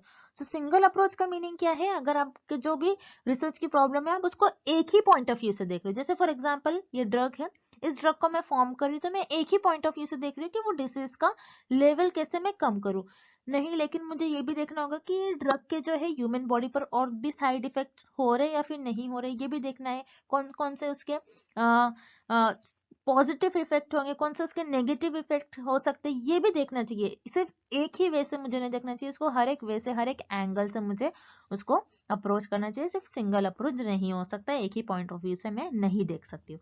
सो यस यहाँ पर आपका ऑप्शन डी करेक्ट हो जाएगा। सिंगल अप्रोच ये आपके रिसर्च प्रॉब्लम को फॉर्मुलेट करने में रिक्वायर्ड नहीं होता है। Next, measurement of salt tolerance in plant is a variable, which type of variable it is।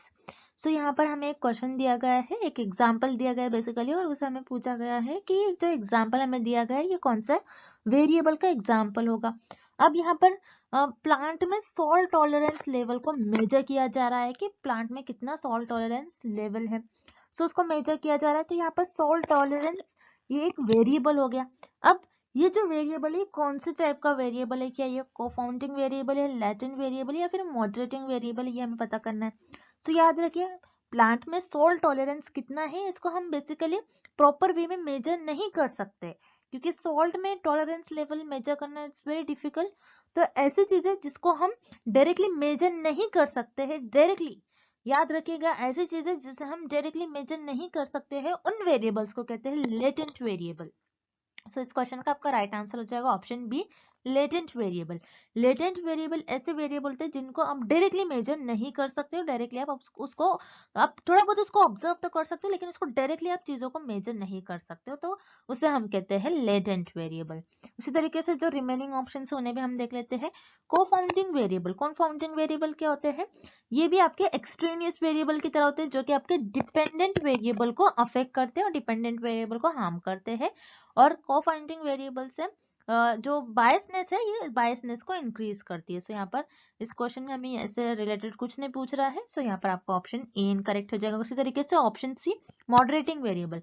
Moderating variable क्या होते हैं, जो कि आपके independent variable and as well as dependent variable, ये दोनों भी वेरिएबल को हार्म करते हैं, इन दोनों भी वेरिएबल को अफेक्ट करते हैं, उसे हम कहते हैं मॉडरेटिंग वेरिएबल। सो यहाँ पर क्वेश्चन में हमें इंडिपेंडेंट और डिपेंडेंट वेरिएबल से क्वेश्चन नहीं पूछा गया है, बल्कि हमें एक ऐसा वेरिएबल दिया गया है जिसको हमें मेजर करना है, जिसे हम डायरेक्टली मेजर भी नहीं कर सकते, सो उसे हम कहते हैं लेटेंट वेरिएबल, ना कि मॉडरेटिंग वेरिएबल। तो इस क्वेश्चन का आपका ऑप्शन भी करेक्ट हो जाएगा। Next, A piece of research that is conducted in a natural non-artificial setting is called। इस क्वेश्चन में हमें पूछ रहा है कि ऐसी रिसर्च जो कि एक नेचुरल सेटिंग में कंडक्ट करवाई जाती है उसे हम क्या कहते हैं। सो याद रखिए एक ऐसे रिसर्च जो एक नेचुरल सेटिंग में कंडक्ट करवाई जाती है उसे हम कहते हैं फील्ड स्टडी। फील्ड स्टडी क्या होता है, जिसमें आप एक पर्टिकुलर फील्ड में जाकर स्टडी करते हो चीजों के बारे में। जैसे आप कोई क्रॉप्स के बारे में स्टडी कर रहे, एक कोई जोग्राफिकल एरिया है आप उसके बारे में स्टडी करें, तो आप वहां पर एक फील्ड में जाकर आप नेचुरली उन चीजों को उन चीजों पर स्टडी परफॉर्म करते हैं, उससे हम कहते हैं फील्ड स्टडी। याद रखिए, जब भी आपके क्वेश्चन में एक रिसर्च से रिलेटेड कुछ डेफिनेशन दी गई है जिसमें आपका नेचुरल वर्ड आ रहा है, नेचुरल सेटिंग में अगर आप परफॉर्म करते हो, तो पूरी रिसर्च में एक ऐसी स्टडी होती है जिसमें आप नेचुरल सेटिंग में स्टडी करते हो, तो उसे हम कहते हैं फील्ड स्टडी। तो इस क्वेश्चन का आपका ऑप्शन भी राइट आंसर हो जाएगा। उसी तरीके से जो रिमेनिंग ऑप्शन है उन्हें भी हम एक बार देख लेते हैं। ऑप्शन ए केस स्टडी। केस स्टडी क्या होता है? केस स्टडी में कोई टॉपिक लेते हैं रिसर्चर्स, और जो भी रिसर्च करते हैं और 4 to 5 लोगों का ग्रुप बना लेते हैं, उस ग्रुप में उस पर्टिकुलर टॉपिक के बारे में डिस्कस होता है। अब केस स्टडी में जैसे मान लीजिए मैंने आईफोन लॉन्च करा है और आईफोन के बारे में मुझे कुछ डिस्कस करना है कि उसकी कैमरा पिक्सल कैसे इंक्रीज करा जाए, कैमरा क्वालिटी कैसी होनी चाहिए, साउंड क्वालिटी, एप्स कितनी होनी चाहिए। सो ये सारी चीजें हम डिस्कस कर रहे हैं। सो ये इमेजिनेशन की बेसिस पर जितना नॉलेज है, नॉलेज की बेसिस पर थोड़ा बहुत ये हम दे सकते हैं ओपिनियन। जो 4 to 5 लोगों का ग्रुप होता है जो डिस्कस करे, वो ओपिनियन दे सकते हैं, लेकिन वो खुद पर्टिकुलर उस फील्ड में जाकर नहीं देते, वो नेचुरली नहीं होता है, वो आर्टिफिशियल सेटिंग में करवाई जाती है, वो आर्टिफिशियल सेटिंग में उनकी इमेजिनेशन, उनकी नॉलेज के बेसिस पर दी जाती है। आप मोबाइल में जाकर तो आपने देखोगे ना कि नेचुरली कैसे हैपन हो रही चीजें। तो यहाँ पर आपका ऑप्शन है इनकरेक्ट हो जाएगा। उसी तरीके से option C quasi experiment.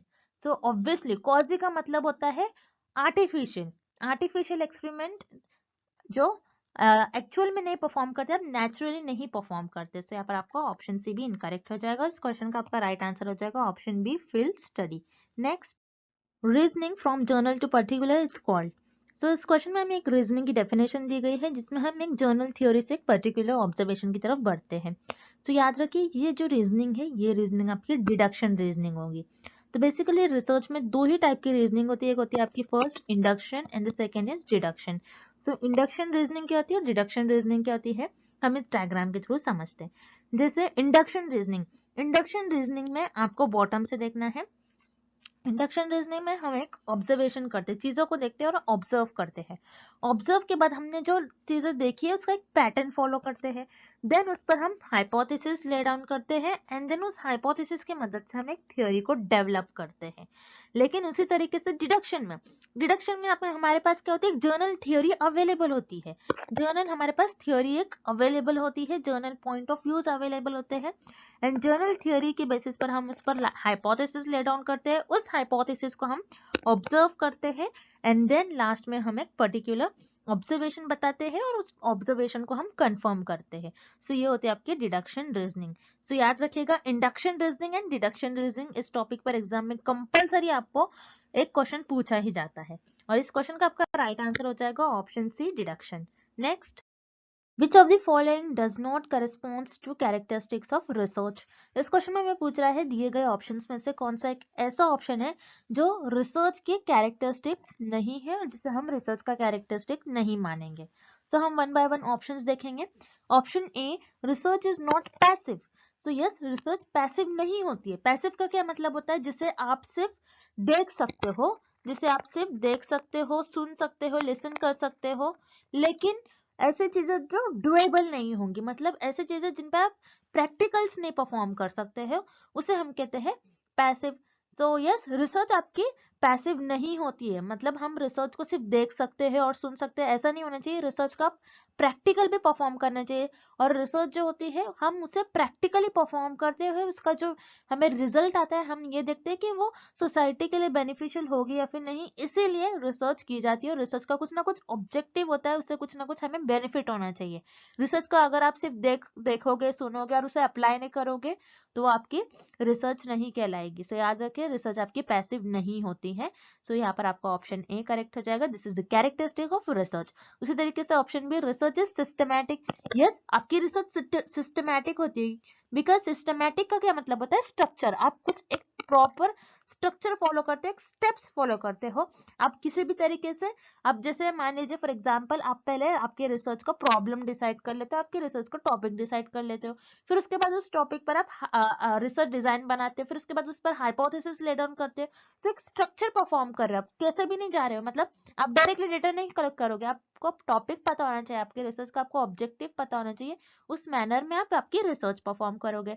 So yes, research is systematic, बहुत फेमस है, सिस्टमैटिक होती है रिसर्च, ये रिसर्च की बहुत इंपॉर्टेंट कैरेक्टरिस्टिक है। तो यहाँ पर आपको ऑप्शन बी भी करेक्ट हो जाएगा, रिसर्च इज सिस्टमैटिक, ये रिसर्च की कैरेक्टरिस्टिक होती है। उसी तरीके से option C, research is not a problem oriented.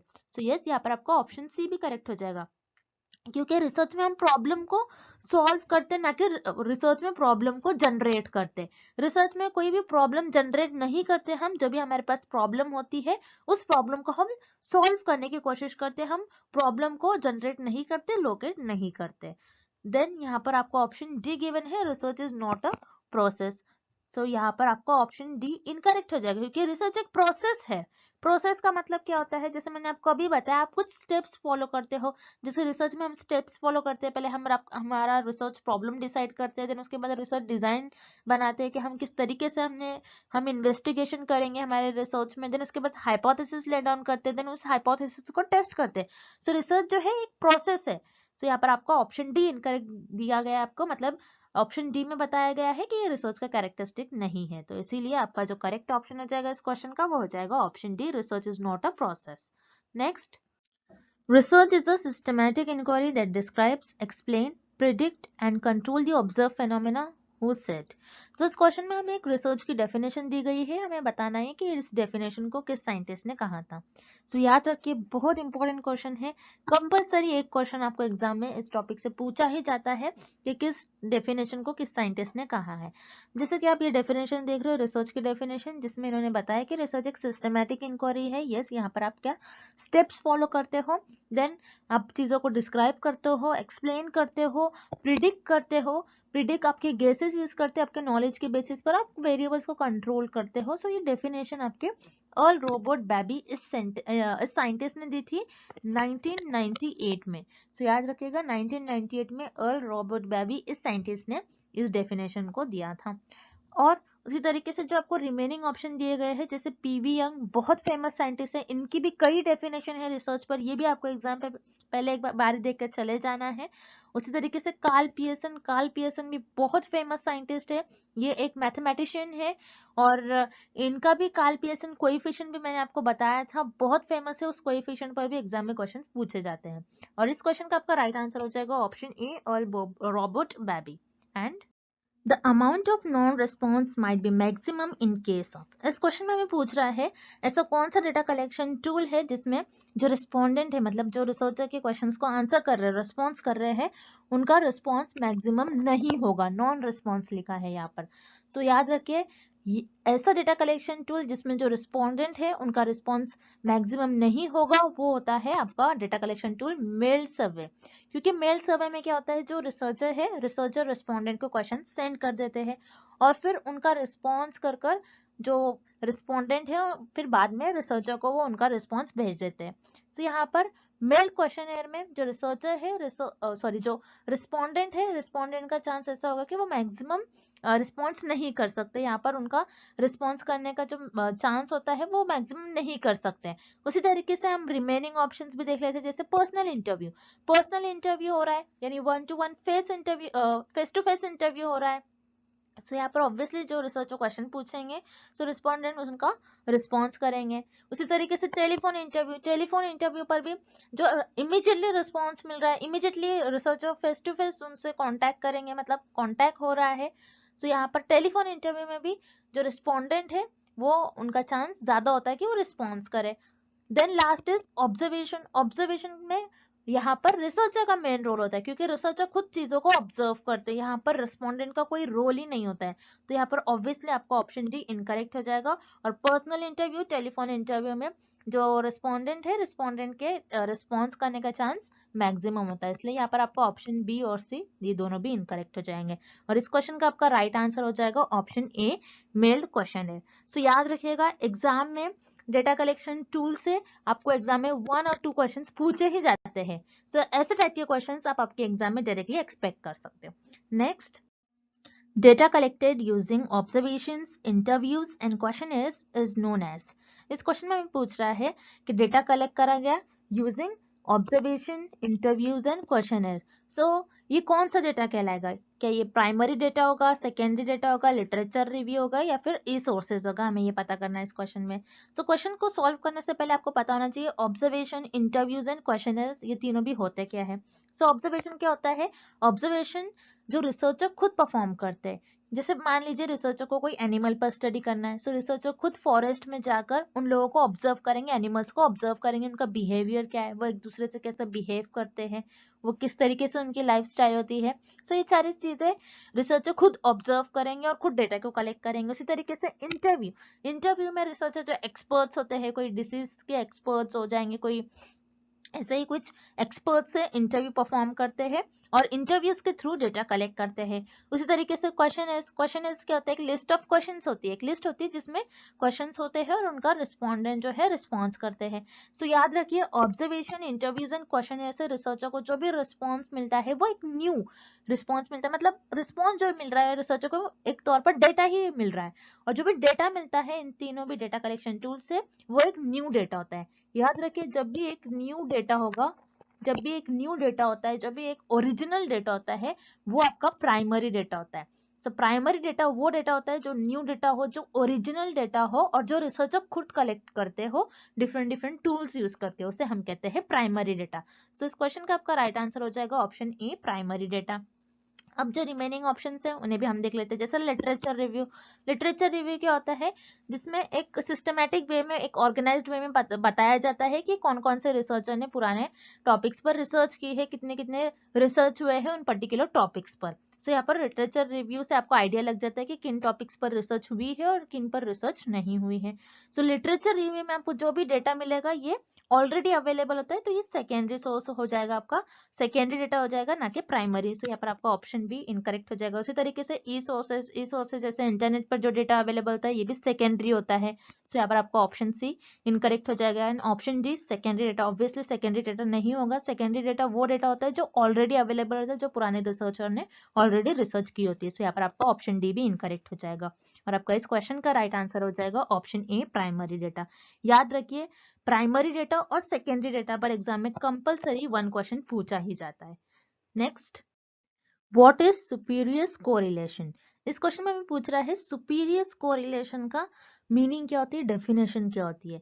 सो याद रखिए, सुपीरियर कोरिलेशन क्या होता है, जब भी आपके पास दो वेरिएबल्स होते हैं, उन दो वेरिएबल्स में कुछ ना कुछ कोरिलेशन होगा, लेकिन आप ये नहीं कह सकते हो कि उनके बीच में कॉजल रिलेशन होगा। मतलब दो वेरिएबल होंगे, एक वेरिएबल ए एंड एक वेरिएबल बी, इनके बीच में कुछ ना कुछ रिलेशन तो होगा, लेकिन इनके बीच में कॉज एंड इफेक्ट रिलेशनशिप नहीं होगा। जैसे मान लीजिए हम एक एग्जांपल लेते हैं, in the month of June, June के मंथ में आपने एक पर्टिकुलर सिटी में ये देखा, वहां पर आइसक्रीम की जो सेल्स थे ये बहुत ज्यादा हो रही थी, और आपने उसी मंथ में ये भी देखा कि उस पर्टिकुलर सिटी में और उस पर्टिकुलर एरिया में चोरी भी ज्यादा हो रही है। सो यहाँ पर आप कह सकते हो कि आइसक्रीम की ज्यादा सेल हो रही है एंड चोरी भी ज्यादा हो रही है। सो यहाँ पर जो आप दोनों भी वेरिएबल देख रहे हैं, आपको ऐसा देखने से लग रहा है कि दोनों भी वेरिएबल में कुछ ना कुछ रिलेशन है, क्योंकि एक वेरिएबल बढ़ रहा है तो दूसरा वेरिएबल भी बढ़ ही रहा है। लेकिन आप ये नहीं कह सकते हो कि आइसक्रीम की वजह से उस पर्टिकुलर सिटी में, उस पर्टिकुलर एरिया में चोरी ज्यादा हो रही है। लेकिन आप ये कह सकते हो कि आइसक्रीम की सेल ज्यादा हो रही है एंड यहाँ पर चोरी भी ज्यादा हो रही है, तो इनके बीच में कुछ ना कुछ हमें ऐसा लग रहा है, आइडिया लगेगा, क्योंकि ये दोनों भी जो वेरिएबल्स है सेम डायरेक्शन में मूव कर रहे हैं। लेकिन यहाँ पर कॉज एंड इफेक्ट रिलेशनशिप नहीं है, आइसक्रीम के ज्यादा सेल्स होने की वजह से चोरी ज्यादा नहीं हो रही है। तो इसे हम कहते हैं सुपीरियर कोरिलेशन। तो सुपीरियर कोरिलेशन क्या होता है कि वेरिएबल्स के बीच में कुछ ना कुछ रिलेशन होगा, लेकिन कॉजल इफेक्ट रिलेशनशिप नहीं होगा, मतलब कॉजल रिलेशन नहीं होगा। तो आपका इस क्वेश्चन का जो राइट ऑप्शन हो जाएगा वो हो जाएगा option C, correlation between two variables having no causal relation. Next, the research approach which entails using more than one method or source of data in the study of social phenomena is known as। So इस question में हमें एक definition दी गई है, हमें ये बताना है कि डेफिनेशन किस ऑप्शन की डेफिनेशन होगी। अब इस डेफिनेशन में हमें ये पूछ रहा है कि एक रिसर्च है, उस रिसर्च में हम एक से ज्यादा मेथड यूज कर रहे हैं और उस पर्टिकुलर स्टडी को परफॉर्म कर रहे हैं। सो याद रखिए, जब भी रिसर्च में आप एक से ज्यादा मेथड्स यूज करके उस पर्टिकुलर स्टडी को परफॉर्म कर रहे हो, उस पर्टिकुलर फेनोमेना पर स्टडी कर रहे हो, तो उससे हम कहते हैं ट्रायंगुलेशन। अब ट्रायंगुलेशन क्या होता है, तो आपको इस डायग्राम के थ्रू समझना होगा।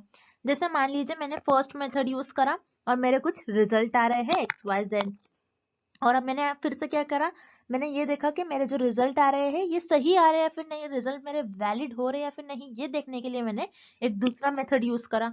अब मैं क्या करूंगी, दूसरा मेथड परफॉर्म कर कर भी देखूंगी कि मेरा जो रिजल्ट आ रहा था पहले XYZ, जो भी मेरा रिजल्ट आ रहा है वो मेरा XYZ ही रिजल्ट आ रहा है या फिर कुछ और आ रहा है। अब मैंने दूसरा मेथड परफॉर्म किया और मेरा दूसरे मेथड से भी XYZ यही रिजल्ट आ रहा है।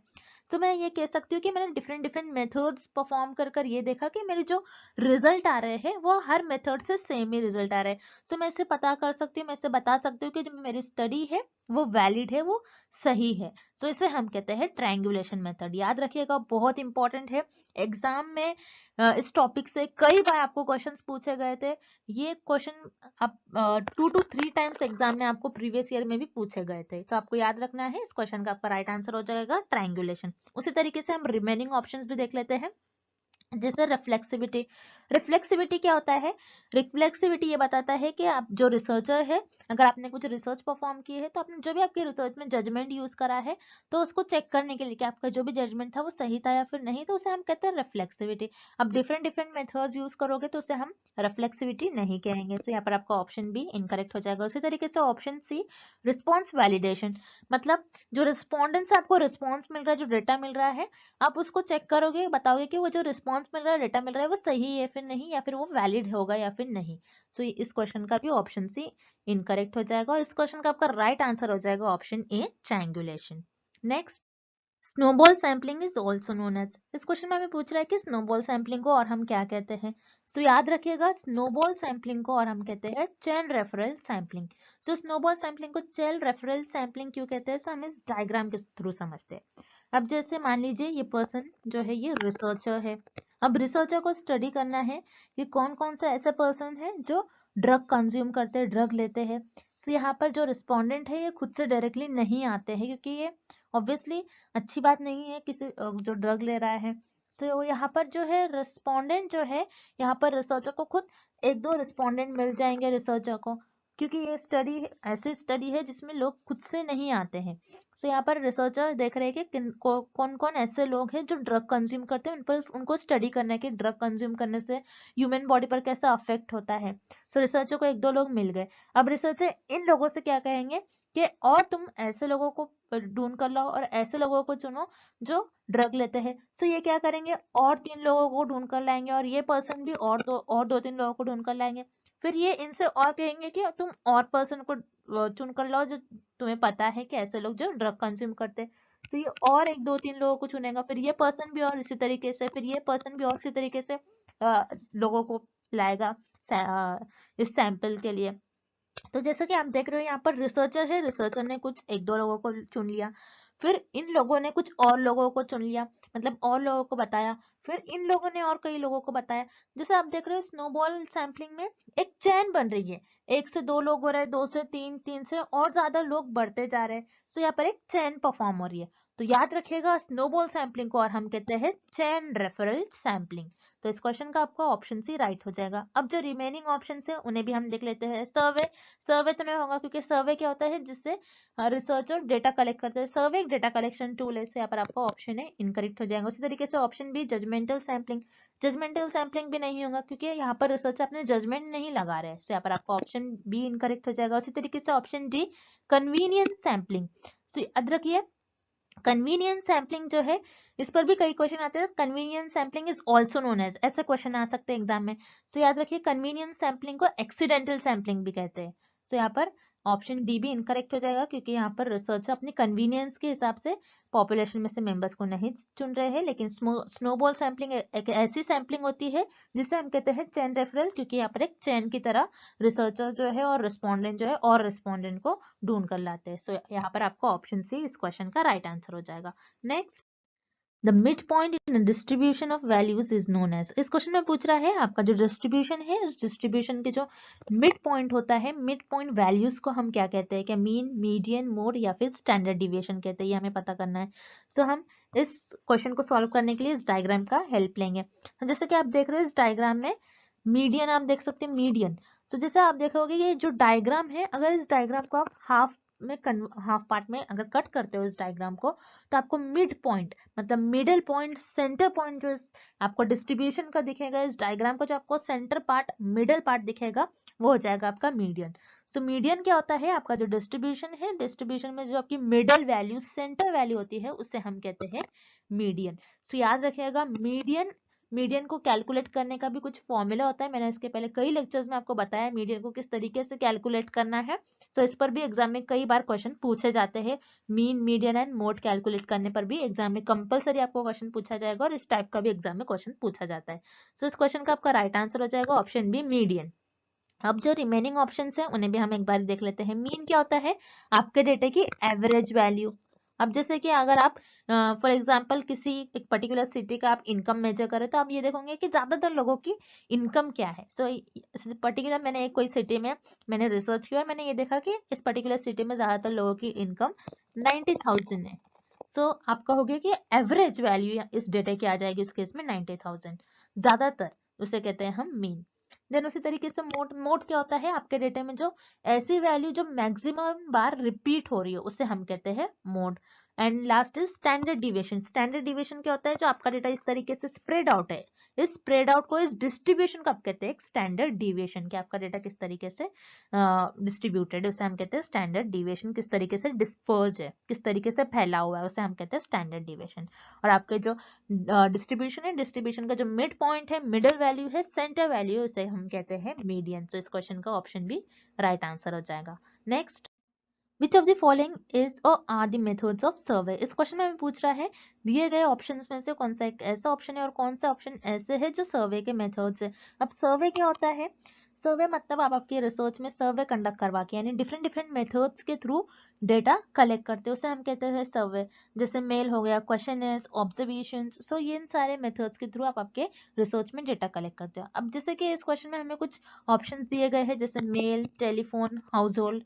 तो ये सारे जो है एक सर्वे मेथड होते हैं। जैसे मेल के थ्रू आप क्या करते हो, जो आपके रिस्पोंडेंट है उनको क्वेश्चंस प्रोवाइड करते हो और वो उनका रिस्पॉन्स कर आपको फिर से ईमेल कर देते हैं। सो मेल भी एक डेटा कलेक्शन टूल है जिसके थ्रू आपको रिस्पॉन्स मिलता है रिस्पोंडेंट का। उसी तरीके से टेलीफोन एक इंटरव्यू भी होता है। टेलीफोन पर रिसर्चर रिस्पोंडेंट से क्वेश्चंस पूछ सकते हैं, उनके थ्रू उनको रिस्पॉन्स मिलता है।